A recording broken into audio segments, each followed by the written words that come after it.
जय हिंद मेरे प्यारे साथियों। चलिए आज देखेंगे मैथ्स का पहला क्वेश्चन। देखेंगे क्वेश्चन नंबर 10 से स्टार्ट हुआ है। चलिए सेट नंबर आपका आज 28 हो रहा है, 28 का देखेंगे। पहला क्वेश्चन आपका बहुत ही बेहतरीन है, ये एकदम आप सेकेंडों में कर सकते हैं, ज्यादा कुछ नहीं है इसमें। सबसे पहले आप छोटी ब्रैकेट में जाएंगे, छोटी ब्रैकेट के साथ में आप देखेंगे ये जो लाइन वाला जो रेखा वाला काम होता है ऊपर में, आप सबसे पहले इसे करेंगे। क्या करेंगे तो आप यहां से सॉल्व करते हुए जाइए। ये 7 या 21, 21 और 6 आपका 21 और 6 आपका हो जाएगा 27, 7 माइनस ये बच्चे बताओगे 7 बचे 35, 35 और 1 कितना हो जाएगा 36, 36/7 माइनस ब्रैकेट है। अब ये आपका करोगे 7 दूनी 14, 14 और 3 आपका 17 हो जाएगा 17/7 माइनस ये लेकर चलोगे। अब देखोगे इसके ऊपर बार है। अब सबसे पहले इसकी काम करते हैं, ये दोनों के काम करते हैं, ये माइनस रहने दिया जाए, पहले इसकी काम करते हैं। तो 7 या 21, 21 और 5 आपका हो जाएगा 26/7 और माइनस में 4। तो इसको सॉल्व करोगे 7 चौके 28, 28 26 में से 28 जाएगा तो -2/7 होगा। देखोगे यहां इसकी मान आ गया -2/7 और ऑलरेडी पहले से ये माइनस था तो क्या हो जाएगा प्लस में 2/7। आप बताओगे ये जुड़ जाएगा, ये जुड़ेगा 7, 17 और 2 19, 19/7। अब ब्रैकेट हटेगा तो 36 में से 19 जाएगा तो यहां से हो जाएगा 27/7 माइनस में 36/7 माइनस में 19/7। बच्चे अब इसमें से ये जाएगा तो देखो क्या हो जाएगा, ध्यान से देखने वाली बातें ये है कि बताओगे 16 में से 9 जाएगा तो 7 बचेगा और 2 में से 1 जाएगा 17/7। तो 27 में से 17 जाएगा तो 10/7। इसकी आंसर क्या हो जाएगा 10/7, 10/7। बहुत बढ़िया, बहुत बढ़िया, सभी बच्चे कह रहा है 10/7 आपका आंसर होगा। चलिए आगे बढ़ते हैं। अब ये बताएंगे, बोला गया 14 और 28 के तीसरे समानुपात की गणना करें। एक बात सुनोगे, अगर मध्य समानुपात पूछे, मीन प्रोपोर्शन पूछे, मध्य समानुपात पूछे तो याद रखोगे बीच की मान पूछे तो √√AB, दो संख्या के बीच में अगर पूछ दे A और B है और इसकी मध्य समानुपात निकालो तो √√AB निकालोगे। क्या करोगे √√AB। अगर पहला समानुपात पूछे, पहला समानुपात, क्या पहला समानुपात पूछे तो बच्चे पहला समानुपात क्या होता है, पहला पूछे तो ये दो संख्या जो दिया गया है उसको पहला पकड़ो, इसकी स्क्वायर कर दो। मतलब पहला संख्या का अगर अनुपात पूछे तो पहला को 2 बार गुना करो और बट्टा में b, a²/b। अगर तृतीय समानुपात पूछे, तृतीय समानुपात पूछे तो ध्यान से सुनोगे, तृतीय समानुपात पूछे तो ये अंतिम में चले जाओगे, मतलब b² b का स्क्वायर करोगे बट्टा a। और इसमें एक संख्या अगर और आ जाए कि सर a b के साथ में c आ जाए तो यहां पे आ जाता है चौथा समानुपात, फोर्थ प्रोपोर्शन आ जाएगा, चौथा समानुपात। तो आप बताओगे चौथा समानुपात क्या होता है बच्चे, तो सर जी ये दोनों का गुणनफल bc/a। बोलोगे bc/a, bc/a। आप मुझे बताएंगे सबसे पहले क्या पूछा है, तो तीसरा समानुपात पूछा है, तो ये a हो गया, ये b हो गया। अगर तीसरा समानुपात पूछ रहा है आपसे क्या करोगे, तो सर जी क्या करोगे, तो b² मतलब 28 × 28 बट्टा में a 14, 14 दूनी 28, 28 दूनी 56। आंसर ये हो गया, कितना हो जाएगा बच्चे 56। ऑप्शन क्या हो जाएगा सी, ऑप्शन क्या होगा सी। चलिए आगे बढ़ते हैं। अब ये बताएंगे, बोला गया है AB + BC + CA = 8, a² + b² + c² b। अब आपसे जो पूछा जा रहा है, सुनोगे, आपसे जो पूछा जा रहा है कि 1/2 a + b + c into a - b का होल स्क्वायर प्लस में b - c का होल स्क्वायर प्लस में c - a की होल स्क्वायर। पहले आप इसे पहचानने की प्रयास करोगे ये क्या है। तो सर जी ये किसकी फॉर्मूला होता है? तो सर जी ये A cube plus B cube plus C cube minus 3abc की फॉर्मूला ये वाला होता है। ठीक है, इसकी कई सारे फॉर्मूला होता है, टोटल 4 फॉर्मूला होता है, इसी का 4 रूप होता है। पहला रूप तो अलग हो गया, ये सबसे चौथा रूप हो गया। सबसे बड़ी संख्या अगर लिखा हुआ रहता तो इसी फॉर्मूला का यूज करते हुए हम आंसर को लाते हैं। तो सर ये हो गया। अब मुझे अगर इसमें तो ए बी का अलग अलग मान दिया नहीं गया है, इसमें sir A B B C C A दिया गया है और A square plus B square plus C square दिया गया है, लेकिन सभी में ए प्लस बी प्लस होना अनिवार्य है। ए प्लस बी प्लस सी सभी में होना अनिवार्य है। तो बच्चे सबसे पहले आप देखोगे एक फार्मूला से A plus B plus C की होल स्क्वायर, आप बताओगे क्या होता है? तो sir A square plus B square plus C square plus में 2 इंटू ए बी प्लस में बी सी प्लस में सी ए, ये चीजें होता है। आप बताओगे यहां से A square plus B square plus C square की मान कितना है? तो 20 है, तो 20 का आप प्रयोग कर सकते हैं। अब बताओगे A B plus B C plus C A की मान कितना है? 8 है, 8 रखोगे तो 8 दूनी 16 हो जाएगा। अब बताओगे स्क्वायर में अगर जोड़ रहे हो ए स्क्वायर ए प्लस बी प्लस सी का होल स्क्वायर जोड़ोगे कितना आ जा रहा है? 36 आ जा रहा है। तो एक बात बताओगे, अगर सिंपल पावर हटेगा ए plus B plus C, square में 36 है तो ए plus B plus C square हटेगा तो ये क्या हो जाएगा? 6 हो जाएगा। स्क्वायर रूट निकाल दोगे तो ए प्लस बी प्लस सी की मान कितना हो गया बच्चे? 6 आ गया। आप मुझे बताओगे इसकी एक और फॉर्मूला होता, अब देखो हम यूज कर रहे पहला फॉर्मूला, इसका क्या होता है? तो सर इसके बराबर में पहला फॉर्मूला होता है sir A plus B plus C into A square plus B square plus C square minus A B minus B C minus में सी ए होता है। अब बताओगे इसकी मान कितना आ गया? सर इसकी मान 6 आ गया गुना में। अब बताओगे इसकी मान कितना है? तो सर इसकी मान आपका 20 है, और ये माइनस सब जगह से कॉमन लेंगे प्लस में आ जाएगा, और plus A B plus B C plus C A कितना है? 8 है, तो ये 8 हो जाएगा। आप बताओगे 6 और अब बताओगे 20 में से 8 जाएगा कितना होगा? तो 12 होगा। 12 छक 72, इसकी आंसर कितना आ जाएगा? 72। ऑप्शन क्या हो जाएगा? सी होगा। बहुत बढ़िया बच्चे, सुनेंगे, ध्यान देंगे, आगे बढ़ते हैं। आप ऐसा भी कर सकते हो, पुटिंग वैल्यू भी लगा सकते हैं। वैल्यू पुट भी करेंगे नहीं अच्छा है, क्योंकि ए बी अलग अलग सबका दिया गया, यहां करोगे थोड़ा सा समस्या बढ़ जाएगा। चलिए अब बताएंगे, इसकी मान बताओगे। क्वेश्चन नंबर 13 में बोला गया धातु के एक बेलनाकार पाइप का आयतन दिया गया है। अब बोला गया है इसकी लंबाई भी दिया गया है, आपके पास 1.4 मीटर है, और इसकी बाहरी त्रिज्या जो दिया गया है 9 सेंटीमीटर है।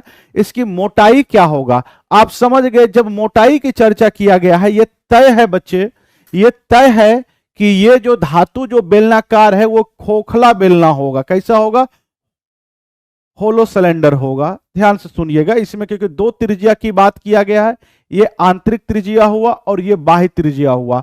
आपकी बाहर की त्रिज्या मतलब आर जो दिया गया है, बड़ी आर 9 दिया गया है, छोटी आर पहले निकालो, बड़ी आर में से छोटी आर घटा दोगे तो ये कितना मोटा है उसकी चर्चा हो जाएगा, निकल जाएगा।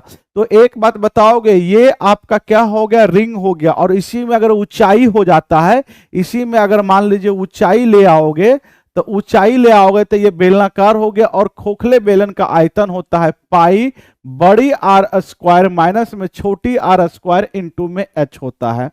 बच्चे अब इसी का हम लोग प्रयोग करेंगे। पाई की मान आपका 22/7 है, लिख देंगे, और बड़ी आर का मतलब 9 का स्क्वायर माइनस में छोटी आर तो मुझे मालूम नहीं है, और इंटू एच। एच आपका लंबाई जो दिया गया है, तो h जो है आपका 1.4 मीटर है। सेंटीमीटर में बना दीजिए क्योंकि सारे सेंटीमीटर में है, तो ये बताओगे 140 सेंटीमीटर हो जाएगा, 140 सेंटीमीटर। और ये आयतन दिया गया है कितना? सेंटीमीटर क्यूब में दिया गया है 7480। इससे ये कट जाएगा, 7 से काटोगे ये 2 बार में। अब देखोगे 11 से काटोगे ये 2 होगा, और ये 11 से काटोगे तो 11 छक 66, 11 अट्ठे 88। अब बताओगे 2 से ये 2 दूना 4, और ये हो जाएगा 16 चौका 64, 16 होगा, सॉरी 17 चौका 68, ये 68 है, 17 चौका 68 हो जाएगा। तो 9 का स्क्वायर 81 होता, माइनस में आर स्क्वायर बराबर में 17, ये इधर जाएगा। 81 में से आप बताओगे 17 घटाओगे तो 64 हो जाएगा। कितना होगा 64, तो आर की मान आपका आ गया 8। तो छोटी त्रिज्या की मान आ गया 8। तो मोटाई पूछा है, तो आप बता दोगे मोटाई पूछा है तो बताओगे जो बाहर की त्रिज्या हुआ वो कितना हुआ 9 हुआ, और बताओगे आंतरिक त्रिज्या आपका 8 आया, घटा दोगे 1 सेंटीमीटर, जो उसकी क्या होगा मोटाई होगा। ऑप्शन क्या हो जाएगा ए, ऑप्शन क्या हो जाएगा ए। बहुत बढ़िया बच्चे,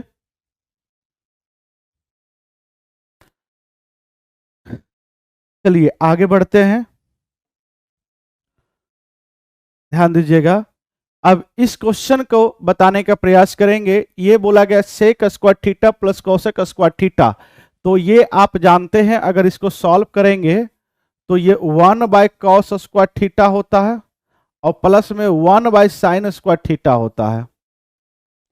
ठीक है, अब ये आप मुझे बताओगे ये हो जाएगा साइन स्क्वायर थीटा बटा में कॉस स्क्वायर थीटा और माइनस में साइन स्क्वायर थीटा। तो सर जी हम ये देख पा रहे हैं कि अगर इसको सॉल्व करते नीचे में अगर एलसीएम लेते हैं तो ये हो जाएगा sine square theta into cos square theta. इतना सॉल्व करने की जरूरत नहीं है, लेकिन हम आपको दिखा देते हैं। ये इधर चला जाएगा साइन स्क्वायर थीटा प्लस में कॉस स्क्वायर थीटा। ठीक है, ये तो 1 हो जाएगा, इसकी वर्गमूल निकल जाएगा गुना में। ये दोनों जगह साइन स्क्वायर है, सुनोगे दोनों जगह साइन है, दोनों जगह आप साइन कॉमन ले लीजिए, तो यहां क्या बचेगा 1 बाय कॉस स्क्वायर थीटा और माइनस में 1 हो जाएगा। ठीक है, माइनस में 1 हो जाएगा, ये 1 हो जाएगा। 1 वर्गमूल से बाहर निकलेगा, 1 होगा, साइन स्क्वायर निकलेगा बाहर तो साइन थीटा हो जाएगा, कॉस स्क्वायर बाहर निकलेगा वर्गमूल से तो कॉस थीटा हो जाएगा, इनटू साइन अगर बाहर निकालोगे तो केवल साइन हो जाएगा। अब यहां पे थोड़ा सा खेल समझोगे, ये जब इधर जाएगा 1 माइनस में कॉस स्क्वायर थीटा माइनस 1 की खेल समझोगे, ये इधर जाएगा तो 1 माइनस में कॉस स्क्वायर थीटा बटा में कॉस होगा।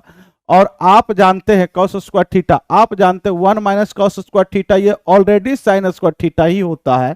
ठीक है, और ये कॉस स्क्वायर थीटा, तो ये सीधा सीधा समझना है कि साइन स्क्वायर थीटा बटा कॉस स्क्वायर थीटा है। क्या है, साइन स्क्वायर थीटा बटा कॉस स्क्वायर थीटा है।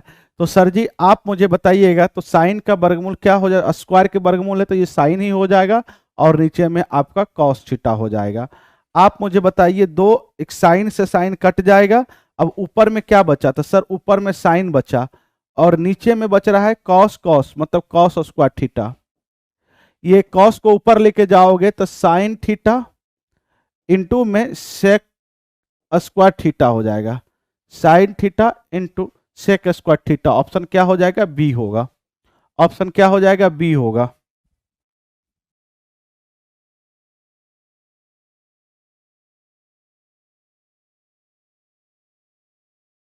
चलिए आगे बढ़ते हैं, ये अलग से है, इसको समझ लीजिएगा। अब देखेंगे बोला गया दो संख्याओं का लघुत्तम समावर्तक उनके महत्तम समावर्तक के 56 गुना है। तो लघुत्तम समावर्तक जो है वो महत्तम समावर्तक का कितना है 56 गुना है, मतलब 56H है। अब बोला जा रहा है कि एचसीएफ और एलसीएम का योग 1710 है, एलसीएम प्लस में एचसीएफ दोनों का योग 1710 है।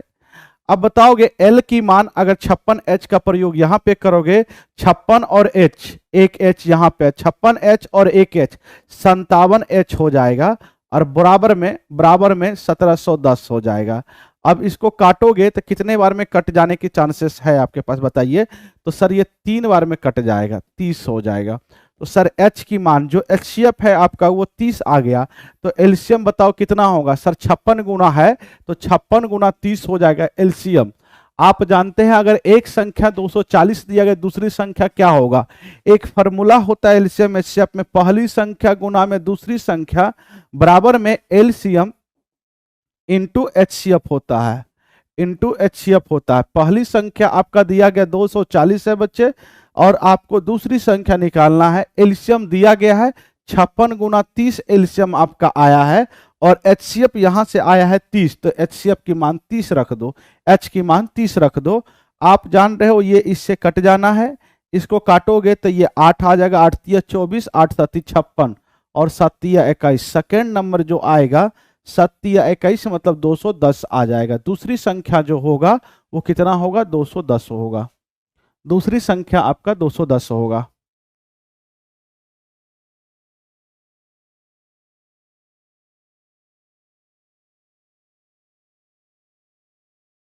चलिए आगे बढ़ते हैं, सुनिएगा ध्यान से। बच्चे बोला गया है कि विभिन्न स्कूल के कुछ विद्यार्थी है। अब ये थोड़ा इंपॉर्टेंट क्वेश्चन है। बोला गया है ओलंपियाड में शामिल हुए हैं 20% लड़के और 15% लड़कियां परीक्षा में अनुत्तीर्ण हुए हैं, फेल हो गए हैं। और परीक्षा उत्तीर्ण करने के लिए पास करने वाले लड़कों की संख्या परीक्षा में उत्तीर्ण मतलब पास करने वाले लड़कियों की संख्या से 70 अधिक है। तो जो पास किया गया है, सुनोगे, लड़के और लड़कियां की चर्चा किया गया है। लड़के जो पास किया गया है, लड़की जो पास की है उससे वो 70 अधिक है। कौन? तो लड़के अधिक है। अब बोला गया है कुल 90 विद्यार्थी अनुत्तीर्ण हुआ है मतलब फेल हो गया। टोटल 90 विद्यार्थी आपका फेल हुआ है। तो बोला गया है कि परीक्षा में शामिल होने वाले विद्यार्थियों की संख्या बताए। एक बात समझोगे, ध्यान से समझोगे, एक एग्जाम हुआ है, टोटल जो फेल स्टूडेंट है वो आपका कितना है, वो 90 स्टूडेंट है। कितना विद्यार्थी है? 90 विद्यार्थी है।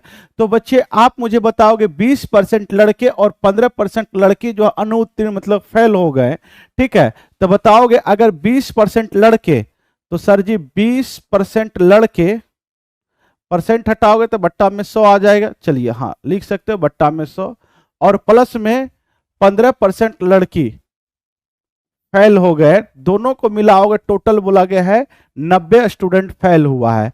बहुत बढ़िया बात है। 5 से काटोगे 3 हो जाएगा, 5 से काटोगे 20, यहां भी 5 से ही काटा जाए। 5 से काटोगे तो ये कितना हो जाएगा, 5 से काटोगे तो 4 हो जाएगा, 5 से काटोगे 20 हो जाएगा। तो यहां से आ गया 4 लड़का और 3 लड़की बराबर में, ये 20 दोनों जगह है, 20 को उधर भेज दो तो ये हो जाएगा 0 0 9 दूनी 18, 1800 हो गया। ये पहला इक्वेशन आ गया जो कि बोला गया है। इससे जो पास किया गया है, जो सुनोगे, जो बोला गया है कि परीक्षा में उत्तीर्ण करने वाले लड़कों की संख्या लड़कियों की संख्या से 70 अधिक है। तो लड़का लड़की का अगर अंतर लोगे तो यहां से ये 70 लड़का अधिक हुआ है। तो अंतर कितना हो जाएगा, 70 के बराबर। लड़का में से लड़की घटाओगे 70, तो कौन अधिक हुआ, लड़का अधिक हुआ। अब यहां भी आप दिमाग लगा के ये 5 से काटोगे 17, ये 20 हो जाएगा। 5 से काटोगे ये आपका, सुनोगे, 5 से काटोगे ये 16 पंचे 80, ये 20 हो जाएगा। अब इसको उधर भेज दिया तो 16 लड़का माइनस में 17 लड़की बराबर में 17 दूनी 34 पे डबल जीरो। ये आ गया दूसरा इक्वेशन। आप दोनों इक्वेशन को सॉल्व कर दीजिए। यहां पे 16 लड़का है और यहां पे 4 लड़का है। आप पहला इक्वेशन में आप 4 से गुना कीजिए, सबसे अच्छा रहेगा, क्वेश्चन थोड़ा आसानी से बन जाएगा। 4 से जैसे गुना करोगे बच्चे, आप बताओगे 4 से गुना कर रहे अगर हम करते हैं तो ये हो जाएगा, कितना होगा, 4 चौके 16 लड़का और ये 4 तिया 12 लड़की बराबर में 18 चौक 7200। और यहां से दूसरा इक्वेशन है 16 लड़का और माइनस में 17 लड़की बराबर में 3400। बच्चे आप बताओगे, मुझे सुनने का प्रयास करोगे, सर इसे अगर पहला इक्वेशन में से दूसरा को घटाते तो ये माइनस होगा, ये माइनस माइनस क्या हो जाएगा, प्लस होगा, और ये माइनस होगा, ये कट जाना है। अब बताओगे ये दोनों जब जोड़ेंगे हम तो कितना हो जाएगा, तो ये दोनों जोड़ेंगे तो 29 लड़की हो जाएगा। ठीक है। अब आप मुझे बताएंगे इसको जब हम घटाएंगे तो ये 0 और 12 में से 4 जाएगा तो 8 होगा। और आप बताओगे ये 6 में से 3 जाएगा, तो 6 में से 3 जाएगा तो 3 ही होगा, 17 दूनी 34। ठीक है, 34, ये कितना हो जाएगा,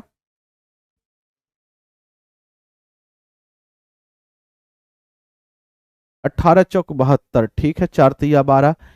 ये बताओ कितना आ रहा है, ये जोड़े तो 7 2 9 2 हो गया। ठीक है, ये 0 हो गया, ये 12 में से 4 गया तो 8। अब बताओगे 6 में से 3 38, 29 दूनी 38। ये तो कट नहीं रहा है भाई साहब। 19 का 18। ठीक है, ठीक है, यहाँ तक तो ठीक है। 4 से गुना के 36 18 चौक 72। अब बताएंगे, यहां बताओ बउआ कोई तरह का दिक्कत है क्या? 16, ये 4 4 3 12 18 36 18 72। एक बार देखिए तो बउआ कहीं कोई तरह का दिक्कत है क्या? 29 तो 29 से कट तो नहीं रहा है?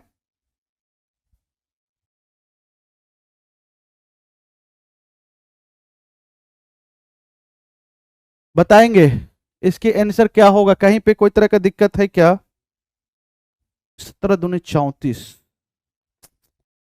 ओहो 14।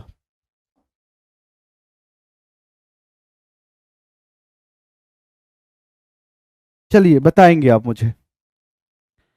ये अगर इसका अंतर लेते हैं तो 12 में से 4 जाएगा तो 8 होगा, ठीक है। 6 में से 1 जाएगा तो 5 होगा, 58। अब इसे 29 से अगर काटेंगे तो 29 दूनी 58, 200 आ गया। लड़की अगर हमारी 200 आ गई, लड़की अगर 200 आ गई, किसी में भी बैठा दो, यहां पे अगर बैठाते हो तो 3 दूनी 600। तो अगर 1200 में से सुनोगे 1800 में से 600 जाएगा तो 4 बी बराबर में ये 1200 आ जाएगा, और बी की मान 4 तिया 1200, ठीक है। कितना आ जाएगा? 300। अगर लड़का आ गया 300 और लड़की, दोनों को जोड़कर बताना है तो 300 लड़का और 200 लड़की, 500 टोटल विद्यार्थी एग्जाम में शामिल हुआ था। कितना? ऑप्शन क्या हो जाएगा? ए, 500 स्टूडेंट एग्जाम में शामिल हुआ था। चलिए देखिए बोला गया है, एक समकोण त्रिभुज की 3 भुजाएं की लंबाई x माइनस 1, x प्लस 1 और x प्लस 3 है। समकोण त्रिभुज की कर्ण बताए। ये सब में से कर्ण बताना है आपको। एक समकोण त्रिभुज है और इस समकोण त्रिभुज में बोला गया एक भुजा x माइनस 1 है, एक भुजा x प्लस 1 है और एक भुजा x प्लस 3 है। ये 3 ज्यादा है। अब देखोगे इससे 2 ज्यादा है। ये कब पॉसिबल है? जब 3 4 5 इसको दुगना करोगे, ये 6 हो जाएगा, ये 8 हो जाएगा, ये 10 होगा। देखो ये 10 है तो ये 8 है। देखो इससे ये 2 ज्यादा है। अब इससे ये कितना ज्यादा है? सुनोगे, इससे देखोगे ये कितना ज्यादा है? 4 ज्यादा है। तो यहाँ पे 6 रखोगे और ये 10 है। ये कितना है? 10 है। तो 6 से ये तो अलग हो गया, इसी के डबल किए तो ये बना है। तो 6 से ये देखो 4 ज्यादा है। तो हमारी कर्ण डायरेक्टली क्या आ गया? 10 आ गया। आप इसको डायरेक्ट बना सकते हो कि सर 3 4 5 एक ट्रिपलेट होता है समकोण त्रिभुज में, इसको दुगना करोगे 6 हो जाएगा, ये 8 हो जाएगा, ये 10 हो जाएगा। बच्चे अब देख रहे हैं कि पहला जो है दूसरा से 2 अधिक है, और यहां भी देख रहे कर्ण जो है 2 अधिक है। किससे? इससे। तो इससे ये देखो कितना अधिक है? 2 अधिक है। तो यहां से भी 2 अधिक आ गया। और इससे कर्ण कितना अधिक है? तो सर देख रहे 4 अधिक है। तो यहां से -1 से +3 करोगे तो 4 का अधिक हुआ। हम समझ गए कि कर्ण जो होगा वो कितना होगा? 10 होगा। चलिए आगे बढ़ते हैं। बोला गया एक मोटर बोट जिसकी शांत जल में चाल 20 किलोमीटर पर घंटा है, धारा की विपरीत दिशा में 24 किलोमीटर पर घंटा में, सुनोगे, धारा की दिशा में 24 किलोमीटर जाने में धारा के विपरीत दिशा में उतने ही दूरी के लिए गए समय से 30 मिनट अधिक का समय लेती है। यदि शांत जल में नाव की चाल में 2 किलोमीटर पर घंटा वृद्धि हो जाती है तो उसे धारा की दिशा में 39 किलोमीटर और धारा के विपरीत दिशा में 30 किलोमीटर जाने में कितना समय लगेगा? ये बताएंगे बउआ। ये बहुत अच्छा क्वेश्चन है, अब सुनने का प्रयास करोगे। बेहतरीन क्वेश्चन है। बोला गया है कि एक मोटर बोट शांत जल में उसकी चाल 20 किलोमीटर पर घंटा है। धारा की चाल मुझे नहीं दिया गया है तो y किलोमीटर पर घंटा मान लीजिए। बस धारा के विपरीत दिशा में अगर 24 किलोमीटर जाने में, तो उतना ही दूरी, सुनोगे, उतना ही दूरी जो है वो भी वापस आता है। धारा के विपरीत दिशा में जाएगा तो धारा के सेम डायरेक्शन में वो क्या करेगा? धारा के साथ में वो 24 किलोमीटर वापस आएगा। और ये 30 मिनट अधिक लेता है। कौन? विपरीत दिशा में जाने के लिए, ठीक है। तो अब बोला गया शांत जल में 2 किलोमीटर नाव की चाल, ये बाद में वृद्धि करेंगे, पहले नाव की चाल निकालो। बोला 20 किलोमीटर, पहले धारा की चाल निकालो। बोला है शांत जल में तो नाव की चाल 20 किलोमीटर दिया ही गया है, विपरीत दिशा में 24 किलोमीटर ये जाता है। तो 24 किलोमीटर अगर विपरीत दिशा में जाओगे तो क्या समय लगेगा?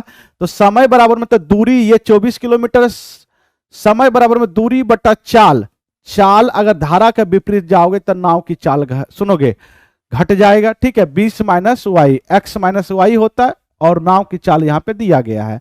अब बताओगे 24 किलोमीटर अगर धारा के साथ अगर आओगे तो आपका 20 प्लस वाई चाल लगेगा। ठीक है, तो टोटल समय का अंतर जो है 20-30 मिनट का है। यहां से देखोगे अंतर अगर समय का देखा जाए 30 मिनट का मतलब 1/2 घंटा, 30 मिनट अधिक लेता, उतना ही दूरी के लिए लिए गए समय से 30 मिनट अधिक लेता। कौन? विपरीत दिशा। तो ये अधिक है, ये कम है। इसमें से इसको हमेशा याद रखोगे, सेम डायरेक्शन में चलोगे धारा के साथ तो समय कम लगेगा, विपरीत दिशा में चलोगे ज्यादा लगेगा। तो ज्यादा समय में से सेम को घटाए तो आधा घंटा आ गया। ठीक है, हाफ आवर आ गया। अब बताओ यहां पे आप अगर सॉल्व करने जाओगे तो क्वाड्रिक इक्वेशन बनेगा। हम कहते हैं कि डायरेक्टली y का मान पुट करो ताकि ये सेटिस्फाई कर जाए, 1/2 आ जाए। तो सर आप यहां देखते हुए कि 4 को पुट करो। अगर धारा की चाल 4 रखते हो तो 20 में से 4 जाएगा 16, तो 24/16। तो देख रहे हैं हम काटेंगे इसको 8 से तो 3/2 आएगा। तो इधर 3/2 आया, यहाँ 24 4 रखोगे, 20 4 24, 24 24 कटेगा तो 1 आ जाएगा। हम ये देख पा रहे हैं कि 3 में से 2 जाएगा तो 1/2 मतलब सेटिस्फाई कर गया, मतलब 4 रखने पर ये सेटिस्फाई कर जा रहा है। तो हमारा धारा की जो चाल आ गया वो चाल आ गया 4 आ गया। बोला गया है कि नाव की चाल में 2 किलोमीटर बढ़ा दो, तो नया चाल नाव का क्या हो जाएगा? आपका 20 पहले था, अभी 2 बढ़ा दिया तो 22 किलोमीटर पर घंटा हो गया। बोला जाता है कि 39 किलोमीटर धारा के दिशा में। तो एक बात बताओगे, तो अगर 39 किलोमीटर जाओगे धारा के दिशा में तो दोनों चाल, नाव की चाल और धारा की चाल जुड़ जाएगा, तो कितना हो जाएगा? 26 किलोमीटर पर घंटा ये समय लगेगा। और बोला 30 किलोमीटर धारा के विपरीत दिशा में तो चाल घट जाएगा, 18 किलोमीटर पर घंटा। 22 में से 4 घटा दोगे, इतना समय लगेगा। टोटल समय क्या लगेगा? जोड़ो तो सर, 6 3 18, 6 5 30, ये वाला सर 13 3 39, 13 दूनी 26, मतलब 3/2 प्लस में 5/3। इसको गुना करोगे 3 3 9, 5 दूनी 10 बटा में 3 दूनी 6, ये हो जाएगा 19/6। 19/6 को अगर भाग देते हो आप तो ये 6 3 18, 3 घंटा 1/6 का मतलब होता है 1/6। और इसमें गुना कर दोगे 60 से सेकेंड के लिए तो 10 आ जाएगा। 10 मिनट के लिए, सॉरी मिनट के लिए गुना कर दो, सेकेंड नहीं। 3 घंटा 10 मिनट, आंसर आपका क्या आ जाएगा? 3 घंटा 10 मिनट। 40 मिनट नहीं होगा बुआ, 3 घंटा 10 मिनट होगा।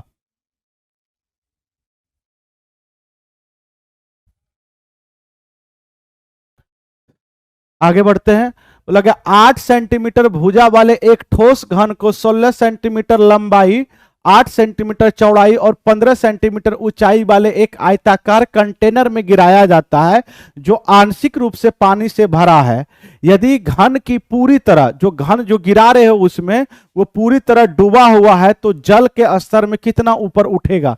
देखो, एक घनाभ है और एक घन उसमें डाल रहे हो। घनाभ में पूरा पानी भरा हुआ है और जब घन उसमें डालोगे तो पानी की स्तर में ऊंचाई आएगा, क्योंकि जब घन डालोगे उसमें तो घन में आयतन होता है और हमेशा याद रखोगे आयतन को ही प्रभावित करेगा, पानी जो है ऊपर उठेगा। तो जितना कितना पानी उठेगा सुनने का प्रयास करोगे, वो जो घन जो डाल रहे हो घनाभ में उतना ही पानी उठाएगा जितना उसका घन की जो आयतन होगा। तो ये याद रखना है। सबसे पहले आप मुझे बताओगे किसकी पानी में उठान करना है? तो सर घन के। तो घन की आयतन बताओगे क्या है? तो घन की सर आयतन, तो ऊंचाई तो पहले से 15 सेंटीमीटर था ही, 15 सेंटीमीटर ऊंचाई वाला है। कोई बात नहीं, तो अपने मन से मान लो कि ये घना, ये टब है, इसमें मान लीजिए पानी यहां तक है 15। अब मान लेते कि h मीटर ऊंचा उठा। अगर इसमें कोई घन को हम मान ले गिराए तो h मीटर ऊपर उठा। लंबाई चौड़ाई में तो कोई परिवर्तन नहीं आएगा, लेकिन ऊंचाई में परिवर्तन आएगा। वही पूछा कितना ऊंचा तक जाएगा? तो लंबाई ये रहा गुना चौड़ाई गुना, मान लीजिए h मीटर, पानी से h मीटर ऊपर गया तो h गुना कर दे, यही अपना आयतन के बराबर। कौन पानी उठाएगा? तो घन उठाएगा अपने आयतन के बराबर। ये घनाभ की आयतन हो गया ऊंचाई के साथ में। तो घन की आयतन क्या होता है? भुजा गुना भुजा गुना भुजा क्यूब। ये 8 से 8 काटोगे, 8 दूनी 16 और 2 से काटोगे 4, तो ऊंचाई में जो वृद्धि होगा वो 4 सेंटीमीटर ऊपर जाएगा पानी। आप 8 सेंटीमीटर भुजा वाले घन को अगर घनाभ में डाल दोगे तो कितना जाएगा? 4 सेंटीमीटर पानी ऊपर उठ जाएगा। अगर आपसे पूछा था टोटल ऊंचाई घनाभ का क्या होगा, तो 15 और 4 कितना हो जाएगा? 15 और 4 आपका 19 हो जाएगा। टोटल तो नहीं पूछा है, बोला गया कितना ऊपर जाएगा ये बताएंगे। बोला गया निम्नलिखित में अब क्या बताना है कि सुबह 6 बजे से दोपहर 2 बजे तक अब कॉलोनी के निकट वाली सड़क से गुजरने वाली कारों की संख्या को दिखाया गया। 6 बजे से लेकर 12 बजे तक, बहुत बढ़िया वाली बात है।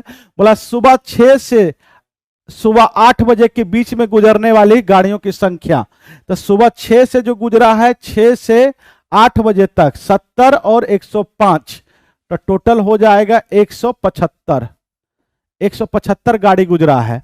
दूसरा आप मुझे बताओगे सुबह 9 बजे से 11 बजे तक, सुबह 9 से 11 बजे तक 115 और 95, तो 115 और 95 कितना हो जाएगा? 220। 220। अब इसको अगर हम काटते हैं तो ये कटेगा जी सर, कटेगा। 5 से काटोगे 5 तिया 15, ठीक है, 5 तिया 15, 25 25, ये 35 हो गया। 5 से काटेंगे 4 बार में और ये 4, ये क्या होगा? ये सही है? 5 9 1 10 1 11 110, सॉरी 210। इसको अगर जोड़ते हैं आप कितना होगा? तो 210 होगा, ठीक है। अब 5 से काटोगे इसको, 4 पंचे और 5 दूनी, 7 से काटोगे ये 7 पचे 7 छक्के 42, 5:6 हो जाएगा। कितना होगा? 5:6। ऑप्शन बी हो जाएगा बच्चे। चलिए एक बच्चे का आंसर आया है, ये बताएंगे। बोला गया है कोई राशि वार्षिक रूप से चक्रवृद्धि होने के, सुनोगे, होने वाली 10% वार्षिक ब्याज दर पर 4 वर्षों के लिए जमा की जाती है। 2 वर्ष के अंत में और 4 वर्ष के अंत में मिलने वाले ब्याज के बीच का अंतर 5082 रुपया है, वह राशि ज्ञात करें। बच्चे एक बात सुनोगे, अगर 4 वर्ष का समय रहे और रेट ऑफ इंटरेस्ट 10% रहे, ये सब इंपॉर्टेंट है, याद कर लोगे सबसे ज्यादा अच्छा रहेगा। और 3 वर्ष का अगर समय रहे, रेट ऑफ इंटरेस्ट 10% रहे, 2 वर्ष का समय रहे और रेट ऑफ इंटरेस्ट 10% रहे, तो 2 वर्ष का समय रहे, रेट ऑफ इंटरेस्ट 10% रहे, तो इसका सीआई जो बनता है वो 21% बनता है। 3 वर्ष का समय रहे और 10% का, सुनोगे, 3 वर्ष का समय रहे, रेट ऑफ इंटरेस्ट 10% रहे, तो इसके सीआई जो होता है 33.1% होता है। 4 वर्ष का समय रहे और रेट ऑफ इंटरेस्ट 10% रहे, तो इसकी जो सीआई होता है 46.41% होता है।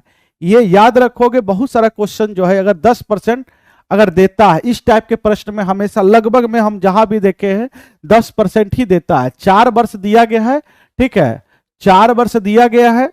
अब और पूछा गया है 2 वर्ष के अंतर के साथ में, तो 4 वर्ष का सीआई आपका कितना है? तो 46.41% और 2 वर्ष का सीआई जो है 21% है। अब ये दोनों का अंतर देखोगे कितना हो रहा है? सर जी हमने देखा दोनों का अंतर कितना हो गया है, तो 25.41%, और क्वेश्चन के अनुसार दिया गया है 5082। एक की मान हो जाएगा, अगर इसे देखते हो आप दशमलव उड़ाते हो तो नीचे में 100 आता है। अगर आप इसे देख रहे कि 2 से हम गुना कर रहे हैं तो ये कट जा रहा है 2 बार में, तो 1% की मान 100 उधर चला जाएगा, ये 200 आ जाएगा। मूलधन जानते हैं आप कि 100% होता है, तो 100% की मान आ जाएगा कितना? 20,000 रुपया, जो कि ऑप्शन ए में आपका है। पूछा गया राशि ज्ञात करें, राशि मतलब मूलधन ज्ञात करना है। बोला गया है कि एक व्यापारी के पास एक तराजू, सुनोगे, एक वजन तराजू है जो 1 किलोग्राम के लिए 1300 ग्राम दिखाता है। अब 1 किलोग्राम सामान लोगे तो वो उस तराजू में 1300 ग्राम दिखाएगा। वह आगे अपने क्रय मूल्य में 15% की वृद्धि करता है, शुद्ध लाभ प्रतिशत ज्ञात करें। बोला गया अपने क्रय मूल्य में भी वो 15% की बढ़ाकर बेचता है। तो ये याद रखोगे ध्यान से कि बेईमान दुकानदार वाले प्रश्न में हमेशा याद रखोगे कि 1000 ग्राम का दाम 1000 रुपया, ये एकदम इंपॉर्टेंट है। 1000 ग्राम का दाम 1000 रुपया, बाकी बात इसके अलावा कुछ नहीं सोचना है, क्वेश्चन बनेगा। तो वो घर से सामान देगा 1000 रुपया का, सुनोगे 1000 ग्राम ही तौलेगा, लेकिन आपको दिखेगा कितना, 1300 रुपया। कितना दिखेगा, 1300 रुपया दिखेगा, मतलब 1300 ग्राम दिखेगा। तो वो आपसे तो लेगा, क्योंकि 1000 ग्राम का दाम 1000 रुपया, आपसे तो लेगा 1300 रुपया। लेकिन 1300 रुपया नहीं लेगा, वो बोला है हम अपने क्रय मूल्य पे 15% की वृद्धि करके बेचेंगे। ठीक है, 15% की वृद्धि करेंगे। ठीक है, 15% का वृद्धि करेगा, तो यही 1300 में 15% का अगर वृद्धि करेगा, मतलब लाभ करेगा, तो 115% में वस्तु को बेचेगा। तो ये कट जाएगा, 0 से 0 कटेगा। अब इसको गुना करोगे, 13 पचे 65 के 5 बाकी में 6 13 6 19 और 13 और 1 14, 1495 रुपए में वस्तु बेचेगा। लेकिन ओरिजिनल में वो 1000 ग्राम ही देगा। तो ध्यान रखोगे, अगर 1000 ग्राम सामान गया उसके घर से और आपसे ले रहे हो, आपसे वो ले रहा है 1495 रुपया, तो बताओगे कितने का प्रॉफिट हुआ? सर 495 का प्रॉफिट हुआ है। कहां से? तो 1000 रुपया से। और प्रतिशत लगाने के लिए 100 से गुना, ये 0 से 0 काट दोगे तो एक अंक के बाद दशमलव हो जाएगा। ये शुद्ध लाभ इसकी जो होगा वो 49.5 होगा। थोड़ा क्वेश्चन जो है डिफिकल्ट है, थोड़ा समझने में थोड़ा समस्या आएगा। लैंग्वेज अलग प्रयोग किया गया है, सुनोगे? ये बताओगे, बोला cos theta plus sine theta की मान दिया गया है बच्चे। कॉस थीटा प्लस में साइन थीटा की मान दिया गया है 31/25। याद रखोगे, ये क्वेश्चन को बनाने के लिए आपको बोला गया है कि कॉस स्क्वायर थीटा की मान बताइए, तो ट्रिपलेट का प्रयोग करना होता है। ये b/h होता है और ये p/h होता है, मतलब b को भी जोड़ा है और h को p को जोड़कर दोनों को जोड़ा, ये h होता है, ये भी h होता है, नीचे में सेम होता है। तो देखो कौन सा, ये ट्रिपलेट पे आधारित होता है, ये कौन सा ट्रिपलेट है जो कि h आपका 25 हो। तो एक ट्रिपलेट याद हमेशा रखोगे कि 7 24 25 ये ट्रिपलेट होता है। 7 24 25 हमने देखा 7 और 24 को जोड़ा तो ये दोनों, ये b हो गया, ये p हो गया, दोनों को जोड़ोगे तो 31 आ जाता है। ये दोनों जोड़कर देखो 31 आता है। जी सर आ गया। h तो हमारा 25 ही रहना, समझ गए, यही ट्रिपलेट लगेगा। इसमें आ जाओ, b की मान कितना है 24 और h होता है, h की मान 25। इसकी स्क्वायर करोगे तो 24 का स्क्वायर होता है 576 और बट्टा में 25 का स्क्वायर 625। आपकी ये डायरेक्ट आंसर आ गया 576 बट्टा 625। 7/25 भी हो सकता है, आप 49 सुनोगे 49/625 कर सकते हो, लेकिन आंसर कहीं नहीं है। आपको बी, आपको इसी को मानना होगा, 24 को ही मानना होगा। चलिए बुआ आगे बढ़ते हैं। अब ये बताओगे, बोला गया रुचि, खुशी और तेजू एक कार्य को क्रमशः 30 40 60 दिन में पूरा करता है। देखोगे रुचि, खुशी और तेजू ये 30 दिन में, ये 40 दिन में और ये 60 दिन में पूरा करता है। सबके एलसीएम हो जाएगा 120 टोटल वर्क। 30 दिन में 120 तो एक दिन में 4, 40 दिन में 120 काम तो एक दिन में ये 3 काम करेगा, ये एक दिन में 2 काम करेगा। बोला जाता है यदि खुशी और तेजू दोनों हर तीसरे दिन रुचि की सहायता करता है। कौन कौन? खुशी और तेजू जो है, किसको? तो रुचि को। रुचि को, ये रुचि है, अगर रुचि 2 दिन तक पहले काम करती है तो एक दिन में 4 काम तो 2 दिन में 8 काम। उसके बाद रुचि को सपोर्ट करने कौन कौन आ गया? खुशी और तेजू, ये दोनों आ गया। तो सर जी तीनों मिलके तीसरा दिन में बताओगे थर्ड डेज में कितना काम होगा? सर 4 काम ये करेगा, 3 ये, 2 ये, 4 3 7 2 9 काम होगा।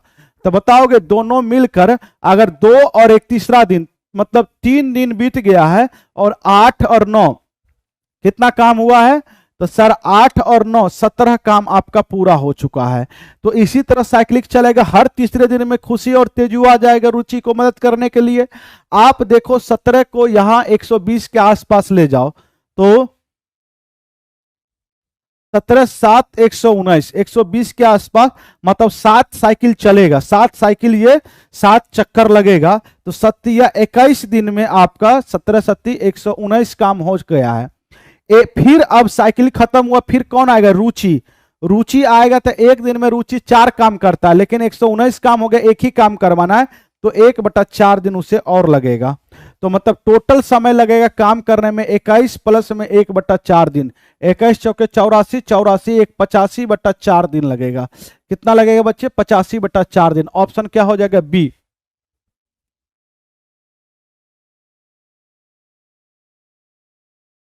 बोला गया है कि 5000 को दो भागों में इस प्रकार विभाजित किया जाता है कि एक भाग को 4% की दर से और दूसरे भाग को 5% की दर से निवेश किया जाता है। दोनों राशियों से प्राप्त कुल वार्षिक ब्याज 2223 रुपया है। तो बोला गया है कि 4% पर निवेश किया गया राशि ज्ञात करें। 4% पे जो निवेश किया गया राशि ज्ञात करें। आपको सुनना है, जिसका पूछा जाए उसका उल्टा मानना। 4% का पूछा है तो टोटल का टोटल आप 5% पे मानो, टोटल का टोटल आप 5% पे मानो। मानिए कि अगर 5000 रुपया है, आप टोटल का टोटल अगर 5% पे लगाओगे रेट ऑफ इंटरेस्ट पे, तो बताओ कितना ब्याज मिलेगा? सर जी 25 250 रुपया ब्याज मिलेगा। लेकिन क्वेश्चन के अनुसार बोलो कितने ब्याज मिला है? सर क्वेश्चन के अनुसार ये 223 रुपया ब्याज मिला है। आप मुझे बताओ कितने का अंतर आया? ये 7 हो गया सर, ये 2 हो गया, ये 27 रुपया का अंतर आया। क्यों 27 का अंतर आया? क्योंकि सर कुछ पैसा को हमने 4% के रेट ऑफ इंटरेस्ट पे लगा रखा था और कुछ पैसे को हमने 5% रेट ऑफ इंटरेस्ट पे लगा रखा था।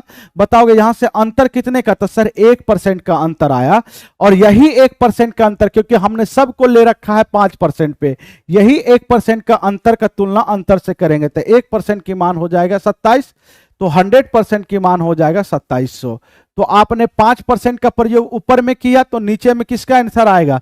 तो सर 4% पे जो पैसा लगाया गया वो 2700 रुपया है। वो कितना है? 2700 रुपया है। एलिगेशन से भी बना सकते हैं, ये ज्यादा बढ़िया मेथड है, एक ही बार में बन गया। चलिए बोला गया है इसकी गुणनखंड x पे पावर 4 x स्क्वायर प्लस 25 के गुणनखंड में निम्नलिखित में कौन से होंगे? तो इस टाइप के प्रश्न में आप कोशिश करो ये गुणनखंड निकालोगे, ज्यादा समय लगेगा। आप इसमें पुटिंग वैल्यू का प्रयोग करो, पुट करो x इक्वल टू 1। देखिए x इक्वल टू 1 कौन आ जाता है, ठीक है। तो अगर देखोगे x इक्वल टू 1 रखोगे तो x पे पावर 4 मतलब 1 पे पावर 4 1, 2 पे पावर मतलब 1 पे पावर स्क्वायर करोगे 2 करोगे तो एक ही होगा, 1 पे पावर कुछ भी करोगे एक ही होगा। टोटल हमारा आंसर ऊपर का इक्वेशन से आ गया, यहां पे रखे थे 1 1, तो 25 और 2 27 आ गया। आप देखिए कौन सा ऑप्शन में 27 आ रहा है। यहां 1 रखोगे तो 1, यहां 1 रखोगे 3 और प्लस 5, यहां देखोगे 1 माइनस में 3 प्लस 5, ये हो जाएगा 5 3 8 1 9। यहां देखोगे कि 6 में से 3 जाएगा 3 9 3 27। हमारा देख रहे कि मेरा पहला ही ऑप्शन सेटिस्फाई कर रहा है। ऑप्शन क्या हो जाएगा आपका? ए। ऑप्शन क्या हो जाएगा? ए। पहला ही ऑप्शन सेटिस्फाई कर रहा है। चलिए आगे बढ़ते हैं। बोला गया एक कार बिंदु ए से बिंदु बी की ओर 20 किलोमीटर पर घंटा की चाल से चलना शुरू करती है, ठीक है, चलना शुरू करती है और 1.5 घंटे के बाद दूसरी कार ए से शुरू करती है और 30 किलोमीटर पर घंटे की चाल से चलते हुए पहली कार से 2.1/2 घंटा पहले पहुंचती है। ए और बी के बीच की दूरी बताए। एक बात बताओ, एक कार जो चली थी उसके 1.5 घंटे के बाद जो 20 किलोमीटर पर घंटा, एक कार की चाल 20 किलोमीटर पर घंटा है, दूसरे कार की चाल 30 किलोमीटर पर घंटा है। ये 1.5 घंटे के बाद, सुनोगे, 1.5 घंटे के बाद ये चली, तो 1.5 घंटे के बाद और 2.5 घंटा पहले पहुंच गई, तो बताओगे टोटल समय इसने कितना बचाया? तो सर समय का अंतर देख रहे 4 घंटा इसने बचाया।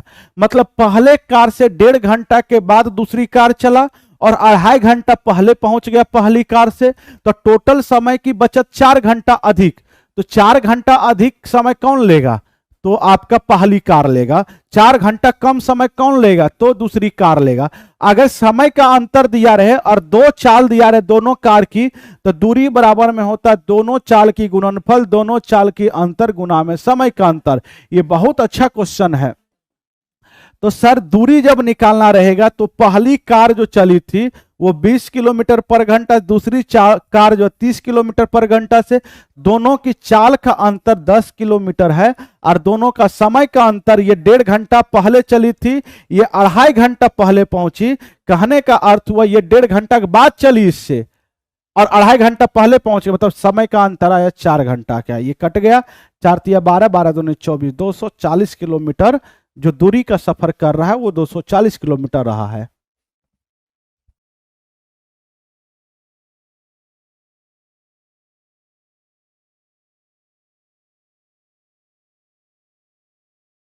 बोला गया है नीचे दिए गए आंकड़ों के समुच्चय का अध्ययन करें और उल्लिखित क्रम में ही इसका बहुलक, माध्यिका और माध्य ज्ञात करें। कोई बात नहीं है, तो सबसे पहले माध्यिका निकालिए अरेंजमेंट करके।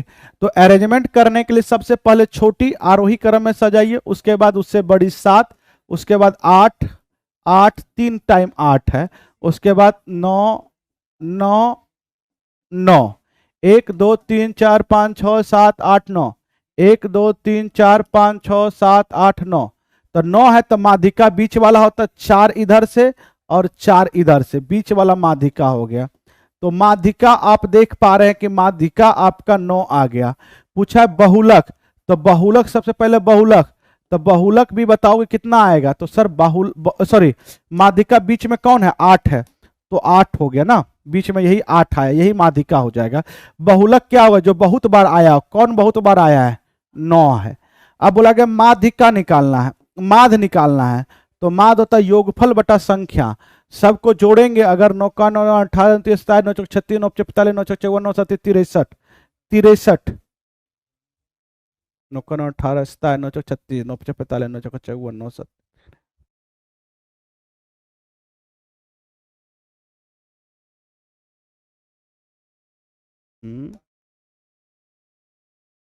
देखिए तो बउआ 1 2 3 4 5 6 7, इसको जोड़िए, देखिए जोड़ने के बाद कितना आ रहा है,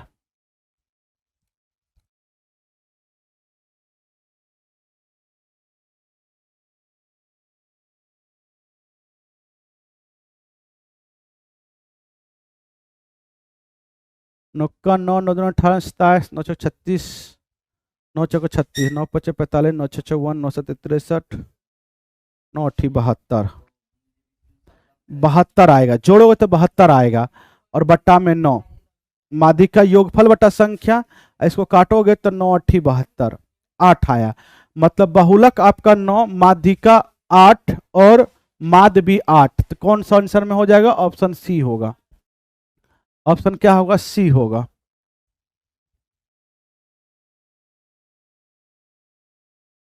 बोला गया 2 अंकों वाली एक संख्या में दहाई के स्थान पर मौजूद अंक इकाई के स्थान पर मौजूद अंक का दुगुना है।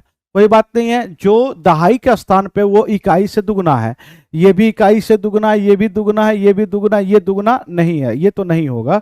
उसके बाद बोला जाता है यदि अंकों को परस्पर बदल दिया जाए तो इस प्रकार बनी संख्या मूल संख्या से 9 कम है।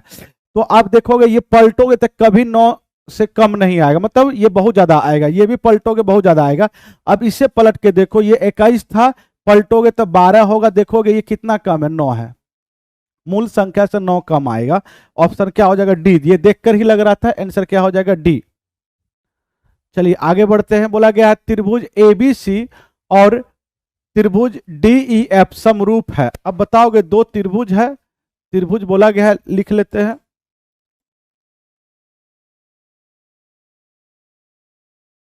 ए बी सी ये समरूप है त्रिभुज डी ई एफ का, ठीक है। अब बोला गया ए बी जो है, ए बी 6 है और डी ई जो है, डी आपका 8 है, ई एफ 10 है और एफ डी आपका 14 है, ठीक है। बोला गया है एबीसी का परिमाप ज्ञात कीजिए, इसका परिमाप ज्ञात कीजिए। कोई एक साइड अगर समरूप रहता है तो समरूप का क्या नियम होता है कि जो साइड का रेशियो होता है, पहला अगर जो साइड इधर का लोगे वही साइड इधर भी लेना पड़ेगा, जो साइड का रेशियो होगा वही परिमाप का रेशियो होगा, वही अंतः त्रिज्या का रेशियो होगा, वही परित्रिज्या का रेशियो होगा। केवल उसकी स्क्वायर करोगे तो क्षेत्रफल में परिवर्तन हो जाता है, स्क्वायर करोगे तो क्षेत्रफल में परिवर्तन हो जाता है। तो एक बात बताओगे, ये अगर सामने वाला इधर हम अगर इसका प्रयोग करते हैं, अगर ये भुजा लेते हैं, ए बी लेते हैं, तो ए बी से सटा हुआ कौन है, तो डी ई है। देखोगे यहां ए बी लिए पहले, तो डी ई भुजा, डी ई, डी कितना है 8, दूसरे त्रिभुज में परिमाप मानो इसकी x है, परिमाप कितना, ये वाला त्रिभुज में परिमाप x, तो अगर इसका परिमाप लिए तो इसका भी परिमाप लेना पड़ेगा, और इस त्रिभुज का परिमाप आप निकाल सकते हैं। इस त्रिभुज की परिमाप तीनों भुजाओं का योग आप जोड़ोगे 8 4 12, ठीक है, 2 1 3 32, कितना होगा 32। अब इसको काटोगे तो ये होगा 4 6 चौके 24। x बराबर में जो परिमाप मांगे थे, पहला त्रिभुज का जो परिमाप माने थे, आप x मत मानिए, यहाँ पे P1 मानिए, सबसे अच्छा रहेगा। ये P1 और ये P2, तो बताओगे P1 मतलब पेरीमीटर, पहला त्रिभुज का पेरीमीटर कितना आ जाएगा 6 चौके 24। बहुत अच्छा क्वेश्चन था, बहुत ही।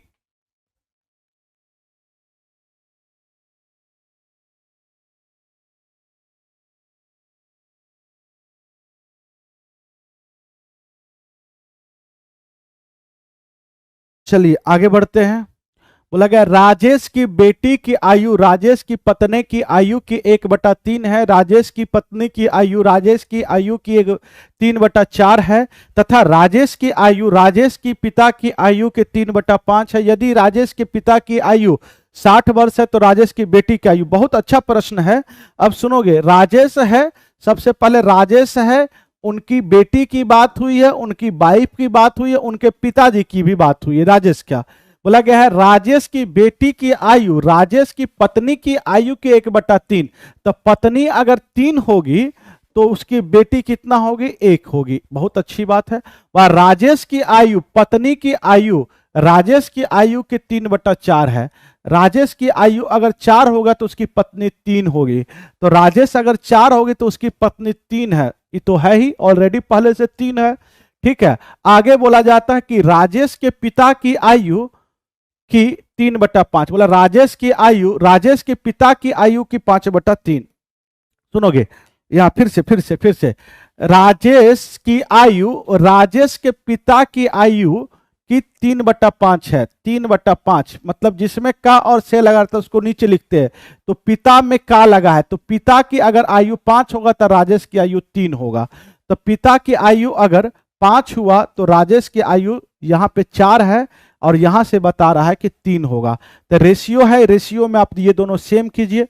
सेम करने के लिए 4 से नीचे गुना, 4 से नीचे गुना, ये 3 से ऊपर गुना, तो यहां भी गुना, यहां भी गुना, ये गुना हो जाएगा। राजेश की उम्र अगर 12 होगा तो उसकी बेटी की उम्र 3 होगा, उसकी पत्नी की उम्र 9 होगा, और फादर की उम्र 4 पंचे 20 होगा। आपके अनुसार उनके पिताजी का उम्र 20 है और क्वेश्चन के अनुसार बोला 60 है, तो 20 यूनिट की मान 60 होगा, तो 3 1 की मान 3 होगा। बोला है राजेश की बेटी की उम्र 3 यूनिट है, 1 की मान 3 यूनिट, तो 3 की मान हो जाएगा 3 3 9 वर्ष, तो बेटी की उम्र होगा 9 वर्ष। कितना होगा बउआ? बहुत अच्छा प्रश्न था, 9 वर्ष होगा। चलिए आगे बढ़ते हैं। बोला गया है कि 892 का स्क्वायर और 891 का स्क्वायर और 892 का स्क्वायर के बीच में कितने पूर्णांक आते हैं? एक बात मुझे बताओगे, हम आपसे पूछ देते 3 और 10 के बीच में कितने पूर्णांक आते हैं? सर 10 में से 3 घटाते हैं तो 7 पूर्णांक आते हैं। नहीं, एक कम, 6 पूर्णांक आएगा। कैसे? तो बीच में पूछे हैं 3 4 5 6 7 8 9 10। देखो 1 2 3 4 5 6, देखो बीच में कितना पूर्णांक है? 6 पूर्णांक है। तो आप समझ गए कि बड़ी संख्या में से छोटी संख्या को घटाएंगे और 1 कम कर देंगे, बीच की पूर्णांक निकल जाएगा। किसकी पूर्णांक निकल जाएगा? बीच की पूर्णांक निकल जाएगा। तो बड़ी संख्या ये है, इतना में से इतना का स्क्वायर माइनस में से 891 का स्क्वायर घटा के 1 कम कर देना है, ये टोटल पूर्णांक आ जाएगा। ये देखो यहां से यहां, पहले इसको देखो, ए स्क्वायर माइनस बी स्क्वायर, तो ए प्लस बी एक बार जोड़ेंगे और ए माइनस बी एक बार घटाएंगे। एक बार जोड़ो तो सर ये जोड़ेंगे तो ये 3 हो जाएगा, 9 9 18, 8 8 16, 16 1 17 हो जाएगा। गुना में इसमें से घटाएंगे तो 1 ही होगा, तो गुना में लिखने से कोई फायदा नहीं, -1 कर देंगे तो 1700, ये क्या हो जाएगा? 82। 1782 ऑप्शन क्या हो जाएगा? बी। ऑप्शन क्या होगा? बी। बोला एक सम चतुर्भुज का परिमाप 146 सेंटीमीटर है और इसका एक विकर्ण 55 सेंटीमीटर है। सम चतुर्भुज का क्षेत्रफल ज्ञात करें। एक सम चतुर्भुज है, रोम्बर्स है, एक सम चतुर्भुज है बच्चे, ये आपका रोम्बर्स है, प्रत्येक भुजा सम चतुर्भुज के बराबर होता है। ये ध्यान रखेंगे। बोला गया एक विकर्ण इसका 55 है, अगर एक विकर्ण 55 है, दूसरा विकर्ण निकालना होगा। आप जानते हैं विकर्ण एक दूसरे को समद्विभाजित करता है, दो बराबर भागों में ये बांटता है और कितना 90 डिग्री पे काटता है। बोला गया इसकी परिमाप, तो परिमाप होता है समचतुर्भुज का 4 गुना भुजा होता है, और ये दिया गया कितना 146। आप इसको 2 से काटोगे, ये कितना हो जाएगा 7 और 3 73। तो भुजा इसकी हो जाएगा, भुजा इसकी होगा 73/2। इसकी भुजा मानिए ये हो गया 73/2, और ये वाला भुजा अगर विकर्ण 55 है तो इसको 2 बराबर भागों में बांटोगे तो ये 55/2 हो गया। तो देखिए एक आपका समकोण त्रिभुज आ गया। तो ये 90 डिग्री है और ये आधार हो गया आपका 55/2, ये कर्ण हो गया 53/2। तो आप बताओगे ये वाला जो 90 डिग्री है ये निकालोगे, जो आएगा उसकी डबल कर दोगे, दूसरा विकर्ण आ जाएगा। क्यों? क्योंकि क्षेत्रफल जब निकाला गया समचतुर्भुज का क्षेत्रफल जो होता है दूसरा विकर्ण निकालना पड़ेगा, क्योंकि 1/2 पहला विकर्ण गुना दूसरा विकर्ण होता है, 1/2 पहला विकर्ण गुना दूसरा विकर्ण होता है। तो बच्चे आप जानते हो अगर ये निकालना रहे, अगर ये P निकालना है तो रूट अंडर में इसकी स्क्वायर करोगे सर 73/2 का स्क्वायर माइनस में 55/2 का स्क्वायर। तो अभी आपको बताया था इसको A मानो इसको B मानो, A square minus B square. तो सर एक बार जोड़ेंगे एक बार प्लस करेंगे तो 5 3 8 7 5 12 128/2 A plus B into A minus B। एक बार घटाओ इसमें से, तो 13 में से 5 जाएगा तो 8 होगा, और 6 में से 5 जाएगा तो 1 होगा बटा 2। इसको काटोगे तो ये 9 होगा, इसको काटोगे तो ये 6 4 64 होगा।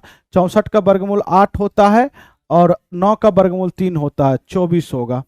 तो आप समझ गए कि यहाँ से यहाँ 24 हुआ तो इधर भी 24 होगा। तो पहला विकर्ण, अब समचतुर्भुज का अगर क्षेत्रफल निकालना रहेगा तो 1/2 पहला विकर्ण आ गया 24 गुना 24 24 48, और गुना में दूसरा विकर्ण, तो दूसरा विकर्ण 55 है, इसको काटोगे तो ये सर 24 आ जाएगा।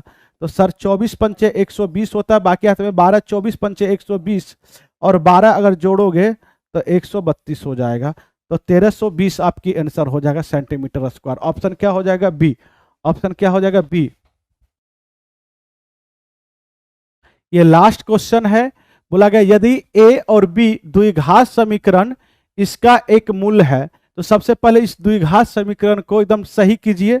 ये थोड़ा गड़बड़ स्थिति में है, इसको गुना भाग करके ठीक स्थिति में लाइए। तो सर लाने के लिए अगर इसको गुना करते हैं तो सर x गुना x स्क्वायर हो जाएगा, और ये होगा माइनस में x nx, इसमें गुना करेंगे mx हो जाएगा, और प्लस में ये m और n, और ये बराबर में k है, इस और ले आओगे बराबर में k, इसको इस और ले आना है। यहाँ से आप बताओगे यहाँ से x स्क्वायर हो जाएगा, यहाँ से दोनों जगह x है, x को कॉमन ले लीजिएगा तो ये m प्लस n हो जाएगा, ठीक है। और यहाँ से देख रहे प्लस में m और n, और ये माइनस में k बराबर में 0। अब यहाँ से अब बताओगे द्विघात समीकरण a और b ये दोनों का रूट्स है, तो मतलब समझ गए दोनों का योगफल क्या होता है, अल्फा प्लस बीटा बराबर माइनस बी बाय ए। तो माइनस बी की मान क्या है, माइनस में m प्लस n है, तो ये m प्लस n हो जाएगा बट्टा में a माइनस बी बाय ए। तो a की मान कितना है 1 है, मतलब a प्लस बी बराबर में आ गया m। देखोगे अल्फा प्लस बीटा दोनों रूट्स को जोड़ोगे तो माइनस बी बाय ए, तो माइनस बी बाय ए से तुलना किया क्योंकि यहाँ आगे माइनस लगा है तो ये माइनस में होगा, माइनस माइनस प्लस हो जाएगा। अल्फा इंटू बीटा बराबर बोलिएगा तो सी बाय ए होता है। तो a इंटू बी, दो रूट से दोनों का गुणनफल c बाय ए, तो c की मान कितना है m n माइनस के बाय ए की मान 1 है, तो यही रह जाना है, ठीक है। आगे बताओगे ये दोनों आ गया। अब ये इसको थोड़ा सा सही करना है। अब अगर इसको हम गुना करते हैं, इसको अगर हम गुना करते हैं बच्चे सुनोगे, इसको यदि हम गुना करते हैं तो सर जी ये आ जाना है, कितना आएगा सर एक्स स्क्वायर माइनस में बी एक्स, ठीक है, माइनस में बी एक्स, उसके बाद माइनस में ए एक्स और प्लस में ए बी, और ये के उधर माइनस में है, इधर आएगा प्लस में के बराबर में 0। बहुत अच्छा प्रश्न है। ये एक्स स्क्वायर हो जाएगा, ये माइनस एक्स कॉमन होगा तो ए प्लस बी हो जाएगा, ठीक है, और प्लस में ए बी प्लस में के बराबर में 0। अब इसको रख देना है कि एक्स स्क्वायर, सुनोगे अब ए बी की मान कितना है सर एम एन है, तो एक्स माइनस में एक्स और a प्लस बी की मान क्या है, m प्लस n है। ठीक है, अब यहां से आप बताओगे, यहां से बताओगे a इंटू बी की मान कितना है सर, m n माइनस में k है और पहले से k था, ये कट जाएगा, 0 हो जाएगा।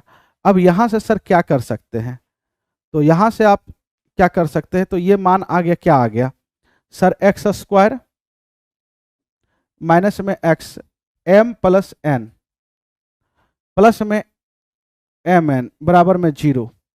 अब इसको तोड़ दीजिए, ये क्या हो जाएगा, एक्स स्क्वायर माइनस में एम एक्स माइनस में एन एक्स प्लस में एम एन बराबर में 0। यहां से x कॉमन लीजिएगा, x माइनस में m, यहां से आप यहां से n कॉमन लीजिएगा तो ये हो जाएगा x माइनस में m बराबर में 0। यहां से x माइनस m कॉमन लीजिएगा और यहां से बचेगा x माइनस n बराबर में 0।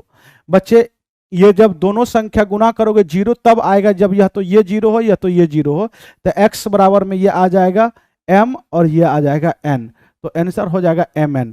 आप डायरेक्ट देख सकते हो कि यदि ये चीजें दोनों सेम रहे, ये इसका रूट्स दिख रहा है, यही चीजें यहां प्रयोग किया गया है, और ये प्लस में है, ये प्लस में है और ये माइनस में है, तो समझ जाओ कि जो यहां पे है वही आपका आंसर। अगर इसका रूट्स अगर a और b हुआ तो इसका रूट्स m और n होगा, इसका रूट्स अगर a b हुआ तो इसका रूट्स m n होगा, डायरेक्ट आपका आंसर हो जाएगा।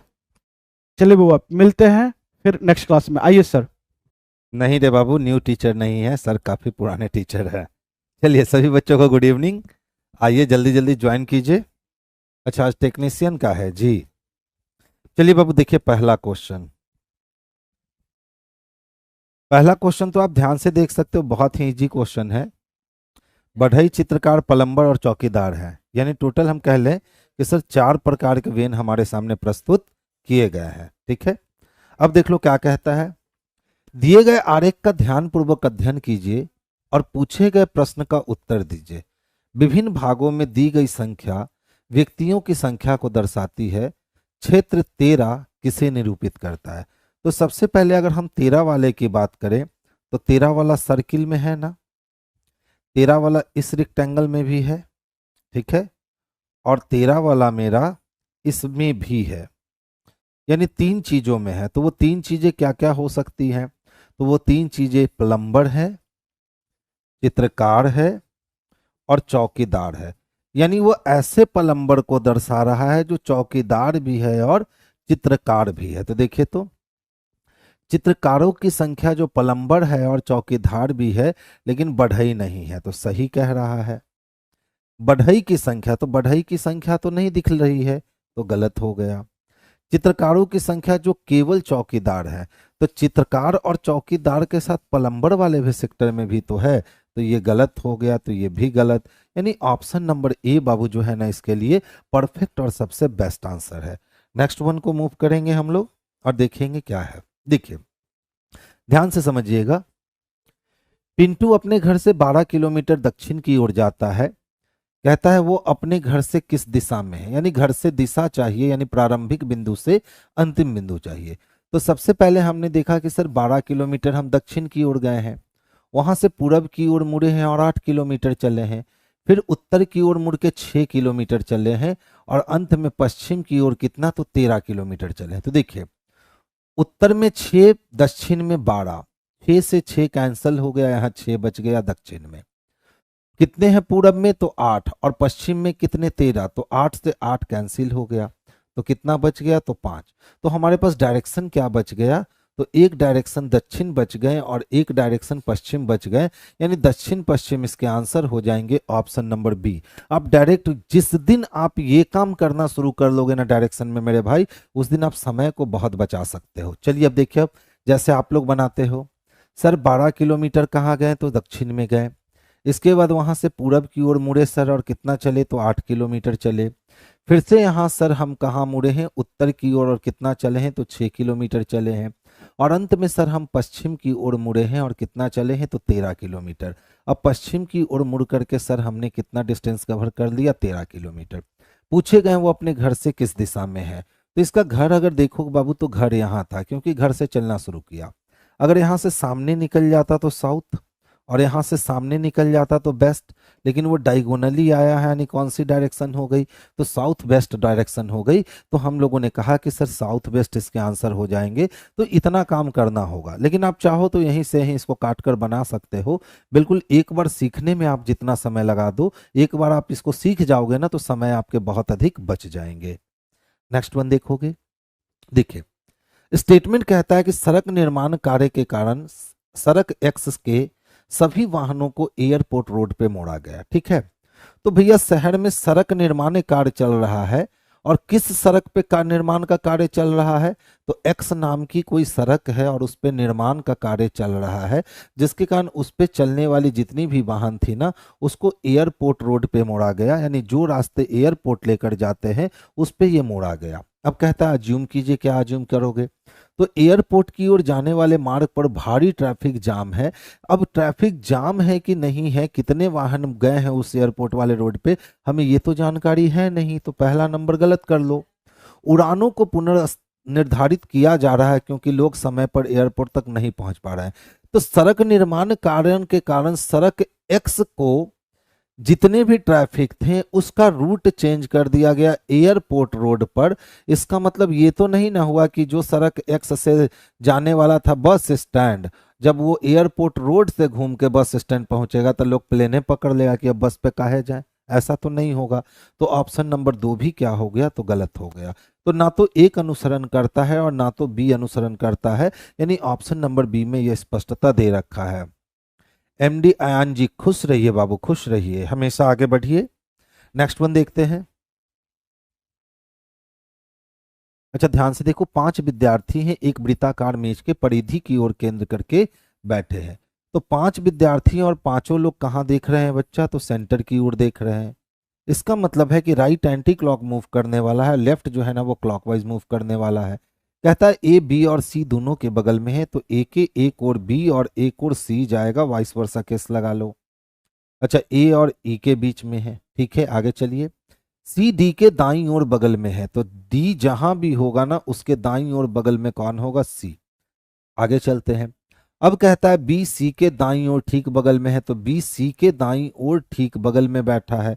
आपको मालूम है बी और ई के बीच में हमें ए को स्थान देना है, तो अरेंजमेंट हमारे कंप्लीट हो गए। कहता है सी और ई के ठीक बगल में कौन है, तो सी और ई के ठीक बगल में डी है, और डी किस में दे रखा है, तो ऑप्शन नंबर डी में दे रखा है। तो आंसर किसको बना लोगे, तो ऑप्शन नंबर डी को बना लोगे, ठीक है।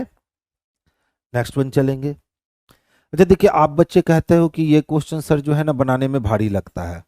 बिल्कुल भारी नहीं होता है मेरे दोस्त, बहुत आसानी से ये क्वेश्चन जो है ना वो सॉल्व हो सकते हैं। तो देखिए ध्यान से समझिएगा, ई के तरफ मुंह बंद है ना, तो जब भी स्टेटमेंट में किसी एलिमेंट के सामने मुंह खुला हो और कंक्लूजन में उसके सामने मुंह बंद हो जाए, तो आप पढ़ो लिखो नहीं, पहले काट दो, उसको याद रखोगे। तो देखिए यहां अगर हम देखते हैं तो ई के सामने मुंह बंद था, लेकिन हमारे पास यहाँ भी ई के पास मुंह बंद है, लेकिन यहाँ देख लो ई के पास मुंह खुला है और यहाँ ई के पास मुंह बंद है। तो ये वाला ऐसे ही कट गया बिना पढ़े लिखे। क्यों, क्योंकि ई को ग्रेटर बना दिया गया है बी से, और ई कभी ग्रेटर बी से हो ही नहीं सकता क्योंकि ई के तरफ लेसर है। फिर देखो डी को किससे मिलवाना है, ए से, तो डी को ए तक जाने के लिए डी के तरफ ग्रेटर इक्वल है, ठीक है, बी के तरफ लेसर हो सकते हैं। तो चलिए अब हम पढ़ते हैं, पूछा क्या, कौन सा निष्कर्ष सत्य है। तो ई को ए से अगर मिलवाना है तो ई किसको जानता है, तो डी को, और डी किसको, सी को, और डी बी को भी तो जानता है, और बी किसको जानता है, ए को। तो ध्यान से देखोगे तो यहाँ ध्यान से देखने पर हमारा क्या आया, तो ग्रेटर इक्वल आया, इक्वल टू आया और ग्रेटर आया। इसका मतलब ए को ग्रेटर होना चाहिए ई से, जो स्पष्टता सत्य है। कहता है सर डी ग्रेटर इक्वल है ई से, तो डी से अगर हम ई तक की बात करें तो डी ग्रेटर होगा ई से, और डी मिलेगा किससे, तो बी से, और बी मिलेगा किससे, ए से। तो यहाँ तो ए ना ग्रेटर इक्वल हो जाएगा, यानी ये भी गलत हो गए। कहता है सर बी लेसर है सी से, तो बी देखिए सी जानता है डी को और डी जानता है बी को, तो सी लेसर इक्वल है डी से और डी इक्वल है बी से, तो सी को लेसर इक्वल होना चाहिए, यानी ये भी गलत हो गए। ऑप्शन नंबर ए ही इसके लिए सबसे बेस्ट और सबसे परफेक्ट जो है ये आंसर बन गए। देखिए, 7वें वेतन आयोग का कार्यान्वयन न होने के कारण सभी केंद्रीय सरकार के कर्मचारी हड़ताल पे चले गए। यानी केंद्र सरकार ने 7वें वेतन की बात तो करी, लेकिन 7वें वेतन को लागू नहीं करा।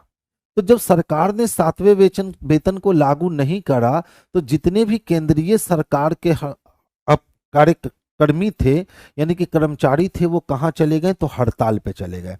अब सोचिए, सारे सरकारी कर्मचारी अगर हड़ताल पे चले जाएंगे तो सरकार का काम तो ठप पड़ जाएगा, तो समस्या आएगी। और समस्या आएगी, इसका मतलब मेरे भाई इसका समाधान करना होगा। तो चलिए अब हम लोग देखते हैं कि समाधान कैसे कर सकते हैं। कहता है 7वें वेतन आयोग को तत्काल लागू किया जाना चाहिए। अगर 7वें वेतन आयोग का कार्यान्वयन न होने के कारण लोग हड़ताल पे गए हैं, अगर हम इसको तत्काल प्रभाव से लागू कर दें या लागू करने की बात करें, तो जो लोग कर्मचारी हड़ताल पर गए हैं वो हड़ताल से वापस लौट जाएंगे। यानी पहला सही है।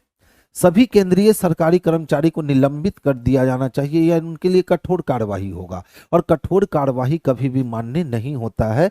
तो आंसर इसके एक होंगे, और एक किस में दे रखा है? तो डी में दे रखा है, तो आंसर हम लोग डी को लगाएंगे। तो हमेशा याद रखिएगा, कभी भी जब आप कोर्स ऑफ एक्शन बना रहे हो तो ऐसा एक्शन, ऐसा कार्यवाही आपको कभी नहीं करना है जिससे किसी जाति का, समुदाय का, जन का विरोध प्रदर्शित हो या उससे उसका अस्तित्व खत्म हो जाए।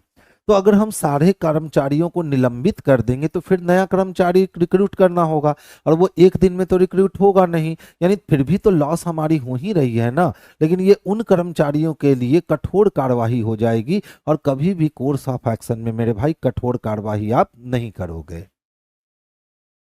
नेक्स्ट देखोगे, देखिए कहता है सर 5:49 का समय हो रहा है। ठीक है, तो 5 कहने का मतलब कितना? तो 25 मिनट, और 25 मिनट से 49 मिनट आने में आपको लगेंगे 24 मिनट। 1 मिनट बराबर 6 डिग्री होता है, तो 24 मिनट बराबर 6 4 की 24 का 4 हाथ में 2, 6 दूना 12 और 2 14, यानी 144 डिग्री हो गए। और घंटा से मिनट की ओर आओ तो मिनट के आधे को घटा लो, तो 49 का आधा क्या हो जाएगा? तो 24.5 डिग्री हो जाएगा। अब देख लो, 10 में से 5 गए, 5 हो गए, डेसिमल के लिए डेसिमल। 13 में से 4 गया तो 9 बच गए, और 3 में से 2 गया तो 1 बच गए, और एक 119.5 डिग्री का कोण बनेगा, जो ऑप्शन नंबर डी में स्पष्टता देखने को मिल रहा है। तो आंसर हमारा ऑप्शन नंबर डी होगा। आप बच्चे किससे बनाते हो? तो 30 इंटू एच माइनस 11/2, आप लोग इस सूत्र का प्रयोग करते हो।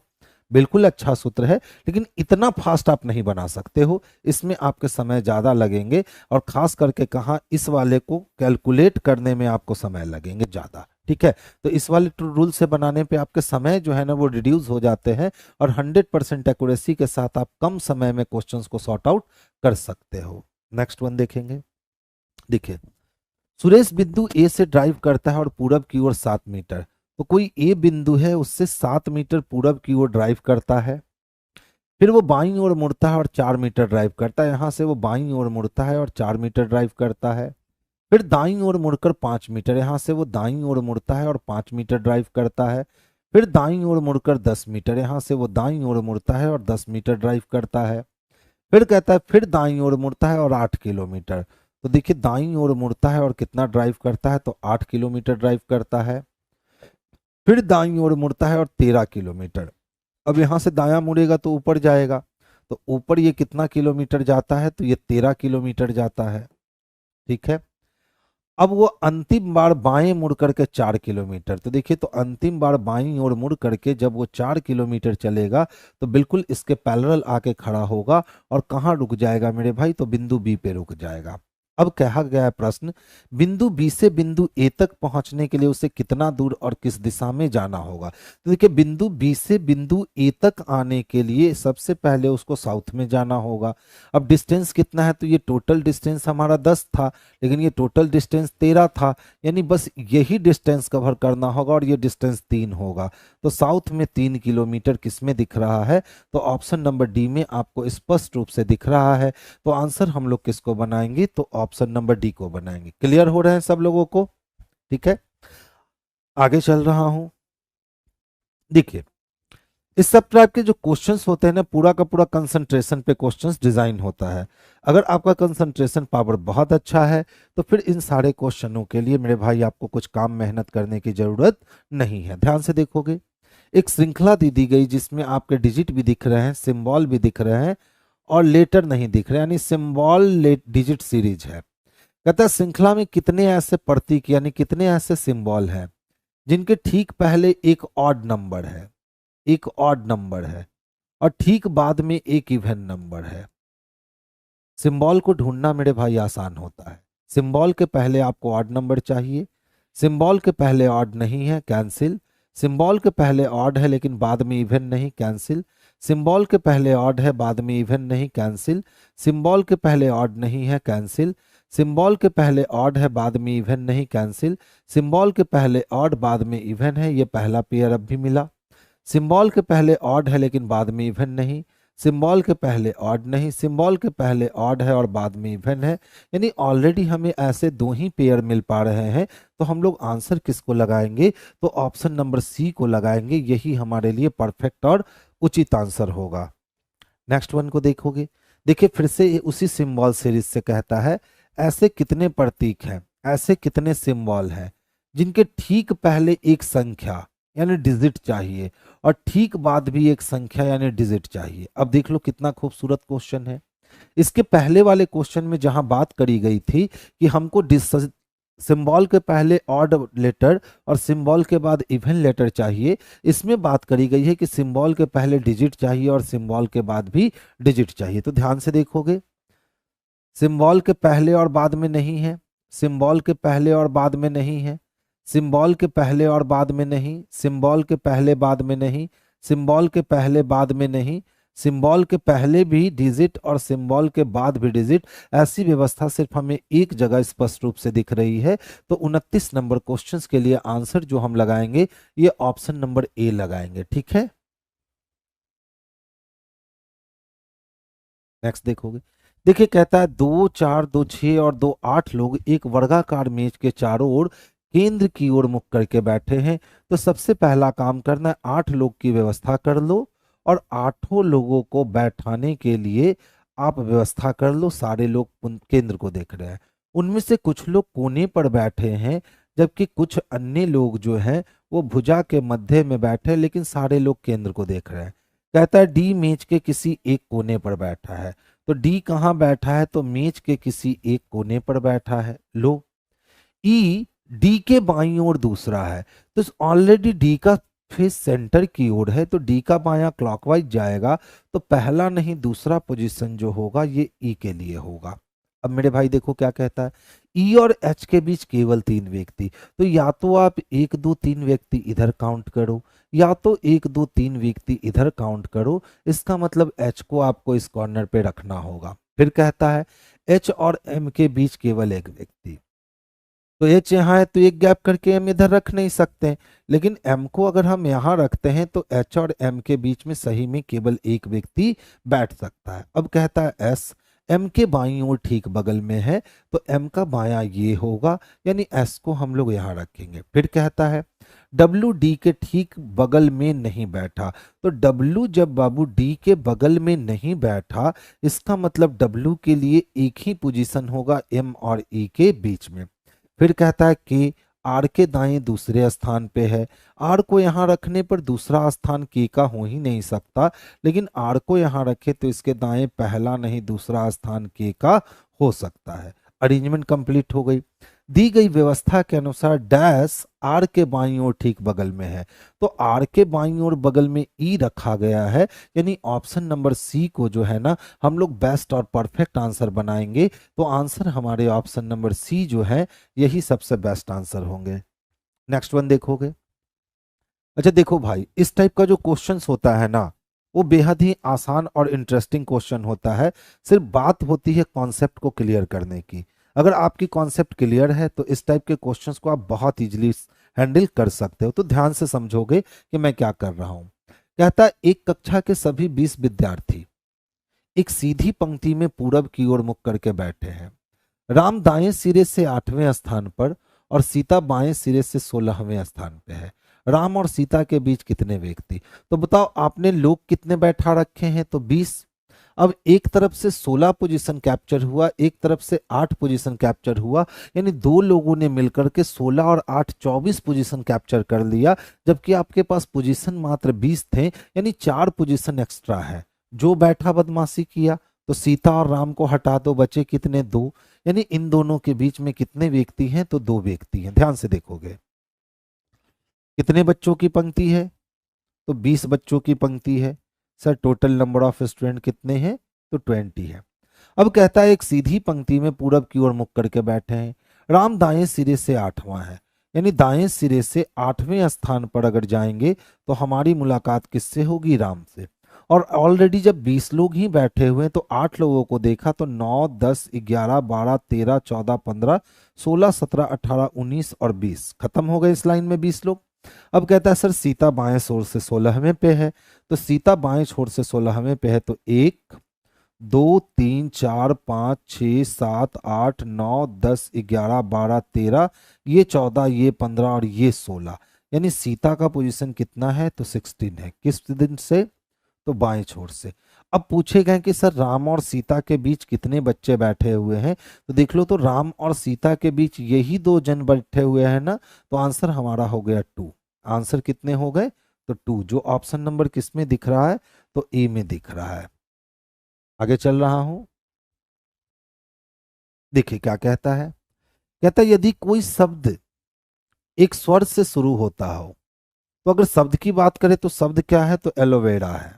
शब्द क्या है, तो एलोवेरा है। देख लो, कहता है यदि कोई शब्द स्वर से शुरू होता हो, तो स्वर से शुरू है, लेकिन एक व्यंजन के साथ समाप्त होता हो, तो एक व्यंजन के साथ समाप्त नहीं हो रहा है, यानी पहला शर्त इस पे अप्लाई नहीं होगा। यदि एक शब्द में 2 से अधिक स्वर हो, तो देखिए तो 1 स्वर 2 स्वर 3 स्वर 4 स्वर 5 स्वर, यानी दूसरा अप्लाई हुआ।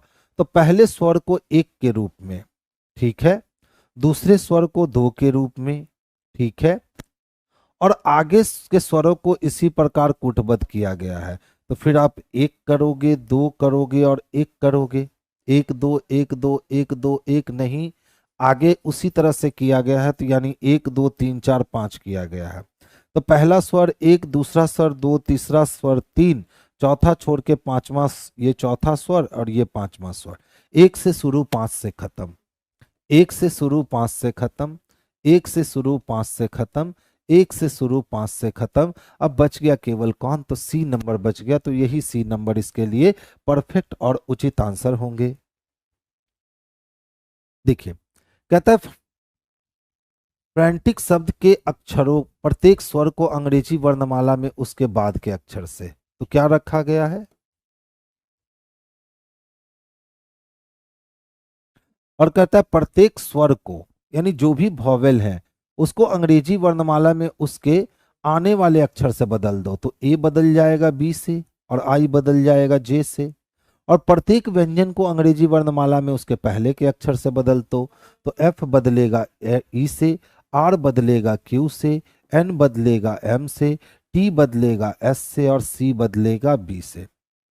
फिर कहता है बनने वाले अक्षर समूह में कौन से अक्षर 2 बार आएंगे, तो देखिए तो एक बी ही इकलौता ऐसा अक्षर है जो इस क्रम समूह में 2 बार आने की क्षमता रखता है। तो मेरे भाई आंसर क्या हो जाएगा, तो ऑप्शन नंबर डी इसके लिए सबसे परफेक्ट और सबसे बेस्ट आंसर हो जाएंगे।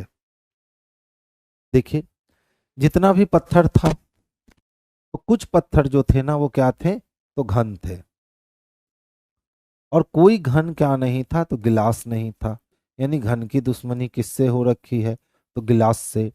और सभी बल्ले घन है, और जितना भी बल्ला है ना वो सारा का सारा बल्ला किसके अंदर है, तो घन के अंदर है। जितना भी बल्ला है वो घन के अंदर। कहता है कुछ पत्थर के बल्ला होने की संभावना है, तो पत्थर और बल्ला के बीच मेरे भाई इंटर कनेक्शन का रिलेशन है, और इंटर कनेक्शन के रिलेशन में पॉजिटिव गलत होते हैं, निगेटिव गलत होते हैं, लेकिन पॉसिबिलिटी मेरे भाई कुछ भी कहा जाए ये सही होते हैं, तो 1 नंबर सही है।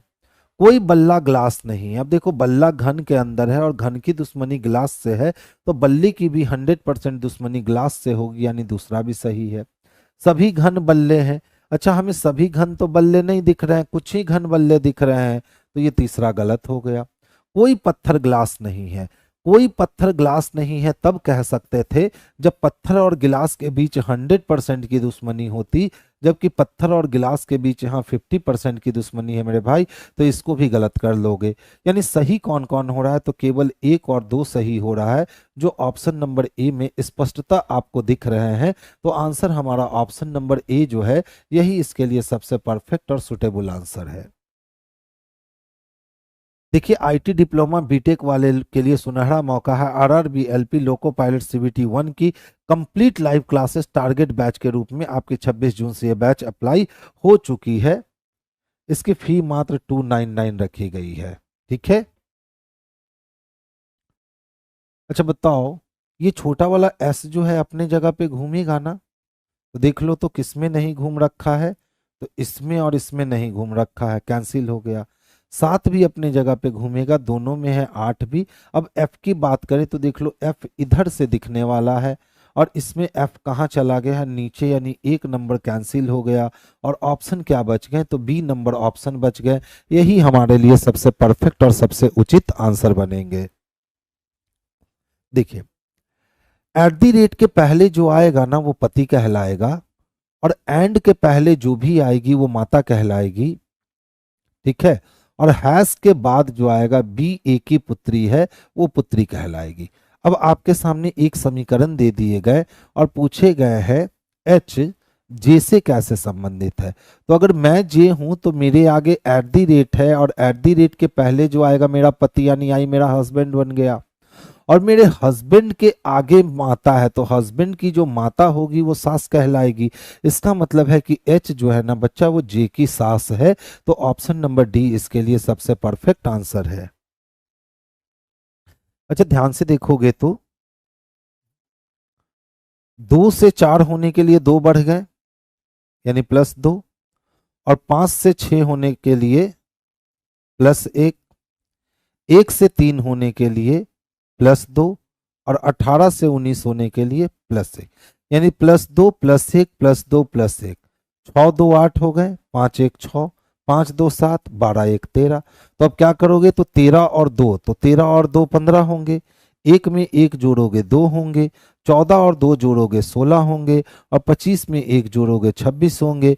इसका मतलब है ओ बी पी जेड चाहिए। ओ बी पी जेड किस में दिख रहा है, तो ओ बी पी जेड हमारा ऑप्शन नंबर ए में ही स्पष्ट रूप से दिख रहा है। तो आंसर हमारे लिए ऑप्शन नंबर ए जो है, यही इसके लिए सुटेबल और परफेक्ट आंसर है। अच्छा ध्यान से देखो,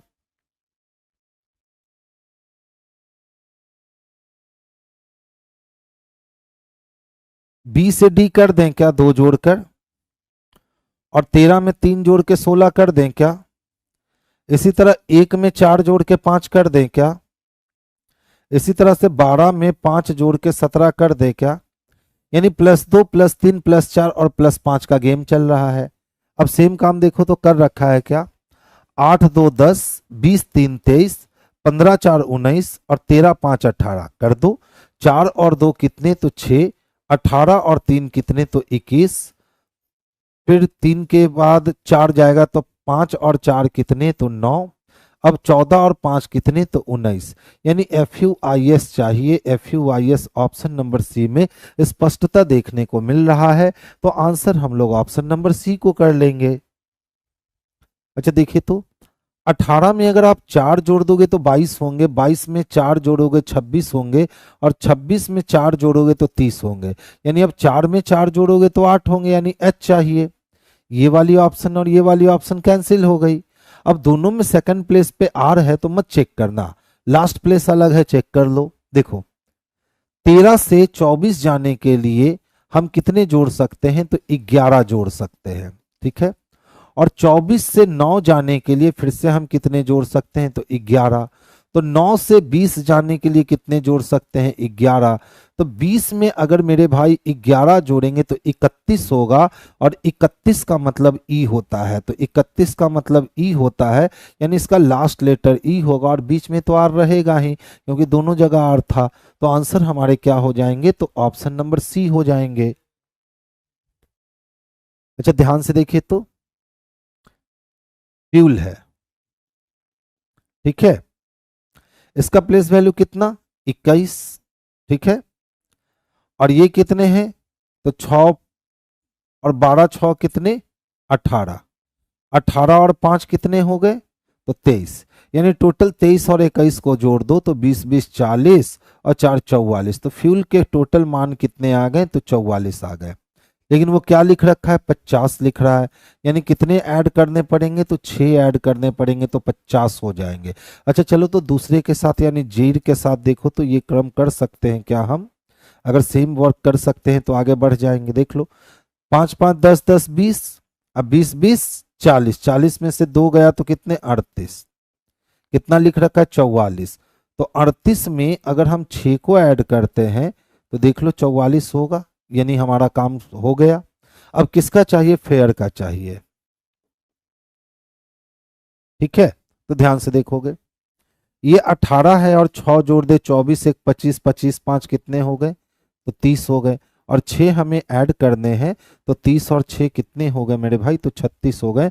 36 किस में दे रखा है, तो ऑप्शन नंबर सी में दे रखा है। तो आंसर हमारे लिए ऑप्शन नंबर सी जो है यही बेस्ट और परफेक्ट आंसर होगा। अब देखिए, 6 और 20 का स्थान आपको चेंज करना है, और इसके बाद आपको इनटू और डिवीजन का स्थान चेंज करना है, और इसके बाद इस समीकरण को सॉल्व करना है। तो इस टाइप के क्वेश्चंस को आप कर लिया करो, इसमें कुछ दम नहीं होता है, कोई कॉन्सेप्ट नहीं होते हैं। अच्छा देखो, 5 से 10 जाने में कितने बढ़ जाएंगे, 5। 10 से 17 जाने में कितने बढ़ जाएंगे, 7। 17 से 26 जाने होंगे तो कितने बढ़ जाएंगे, तो 9 बढ़ जाएंगे। और 26 से 37 जाने के लिए 11 बढ़ेंगे, और 37 से 50 जाने के लिए 13 बढ़ेंगे। तो 5 2 7 2 9 2 11 2 13, यानी इस बार मेरे भाई 15 बढ़ने वाला है। और 50 में 15 डालेंगे तो आंसर 65 आने वाला है। 65 ऑप्शन नंबर सी में स्पष्टता दे रखा है, तो आंसर हमारा ऑप्शन नंबर सी जाएगा। देखिए, उस विकल्प का चयन कीजिए जो दिए गए शब्द के उस सही क्रम को निरूपित करता है जिस क्रम में वो अंग्रेजी शब्दकोश में आते हैं। तो सबसे पहले कॉमन वाले को हटाना सीखो। देखो तो क्या कॉमन है, I N I N I N I N I N common है ना। अच्छा अब देखो तो सबसे पहले कौन आएगा, तो डी आएगा, यानी 3 नंबर से शुरू हो जाएगा। अच्छा यहाँ भी आई एन है। अब डी से आगे अगर हम चलते हैं तो सब में भी है लेकिन एक में यू है, यानी 3 के बाद एक चाहिए, ये कैंसिल हो गया, ये कैंसिल हो गया। ठीक है, अब उसके बाद हम भी वाले को पकड़े, तो देख लो भी के साथ क्या दे रखा है, तो भी के साथ ई, भी के साथ आई, भी के साथ आई, भी के साथ ई, भी के साथ आई। तो पहले भी के साथ ई को ढूंढेंगे, ई के साथ हम सी को कनेक्ट करेंगे यानी 5 नंबर, और फिर ई के साथ हम टी को कनेक्ट करेंगे, इसका मतलब है कि कितना, तो 4 नंबर। ठीक है, अब आई की बारी आई, तो 3 1 5 4 चाहिए, 3 1 5 4 इसमें भी उसमें भी। चलिए आगे चलिए, कहाँ पे वेरिएशन आ रहा है, छोड़ दीजिए, आगे चलते हैं। अब देखो, अब आई वाले की बात करेंगे, तो आई भी है, आई ओ है और आई एन है। तो पहले आई एन आने वाला है, इसका मतलब पहले 6 नंबर आने वाला है। और इसके बाद I D, I N D D O ओ, तो पहले आई डी आएगा जी, यानी पहले 3 नंबर आने वाला है। ठीक है, आई डी किस में है, 3 नंबर में है, तो पहले 3 नंबर आने वाले हैं। इसका मतलब 3 1 5 4,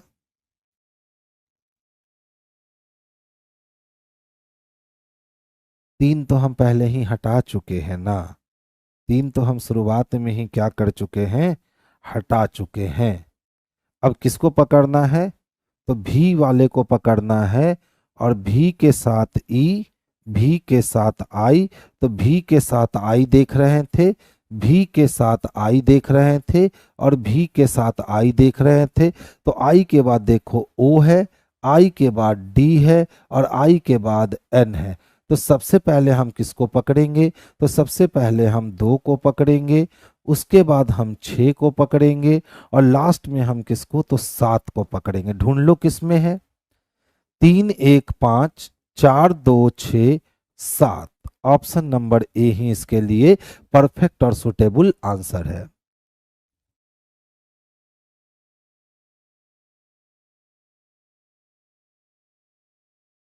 4 दहिया 418 दहिया ज्यादा हो जा रहा है।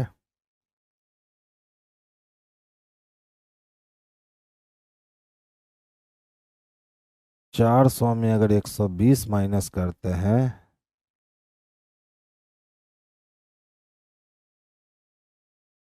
082, 280 आएंगे, 4 सत्ते 28, 7 बार मल्टीप्लाई। अगर 78 में 20 माइनस करते हैं, अच्छा था तो या तो 54 नहीं, 12 तिया 36, 20 तिया। देख लो कितना अच्छा क्वेश्चन है। इन दोनों को आपस में माइनस कर दो, 400 में 40 को माइनस कर दो, 360 आ जाएंगे। ठीक है, अब कितने बार में, तो 120 से इसको काट दो तो कितने आ जाएंगे, तो 3 आ जाएंगे। सेम तरीका करो, 78 में माइनस कर दो किसको, 18 को, तो 60 हो जाएंगे। और इस 20 से इसको भाग दे दो तो कितने हो जाएंगे, 3 हो जाएंगे। यानी फर्स्ट लास्ट को गुना करना है, फर्स्ट लास्ट को माइनस करना है, जो आएगा उसको बीच वाले से डिवाइड करना है। आपके आंसर 3 होने चाहिए। तो देखो तो 25 को 92 से माइनस करो तो 12 में से 5 गया 7 बच गया। ठीक है, 8 में से 2 गए 6 बच गए। अब 27 से गुना करोगे तो 7 या 21 खत्म हो गए। अच्छा, 660 में 11 को माइनस करो तो 660 में जब 11 को माइनस करो तो इससे 3 गुना में कटेगा, नहीं कटेगा, खत्म हो गया। अच्छा देखो, 98 में से 29 को माइनस करो तो 18 में से 9 गया तो 9 बच गए, और यहाँ 8 में से 2 गए तो 6 बच गए। अगर हम लोग 23 से भाग लगा लेते हैं तो 23 तिया 69 होता है, 20 तिया 60, 3 तिया 9। ऑप्शन नंबर बी इसके लिए सबसे परफेक्ट और सबसे सुटेबल आंसर हो चले हैं। तो ये आज आपकी लास्ट क्वेश्चन है। फिर से हमारी मुलाकात नेक्स्ट वीक में होगी मंडे को। तब तक बच्चे जाइए, आप अपनी मेहनत अच्छे से कीजिए। और आज आपकी साइंस की डिस्कशन नहीं हो पाएगी, आशीष सर नहीं है, तो बस आज की सभा यहीं जो है वो समाप्त होती है। चलिए नेक्स्ट मीट करते हैं हम लोग फिर कब, ट्यूसडे को।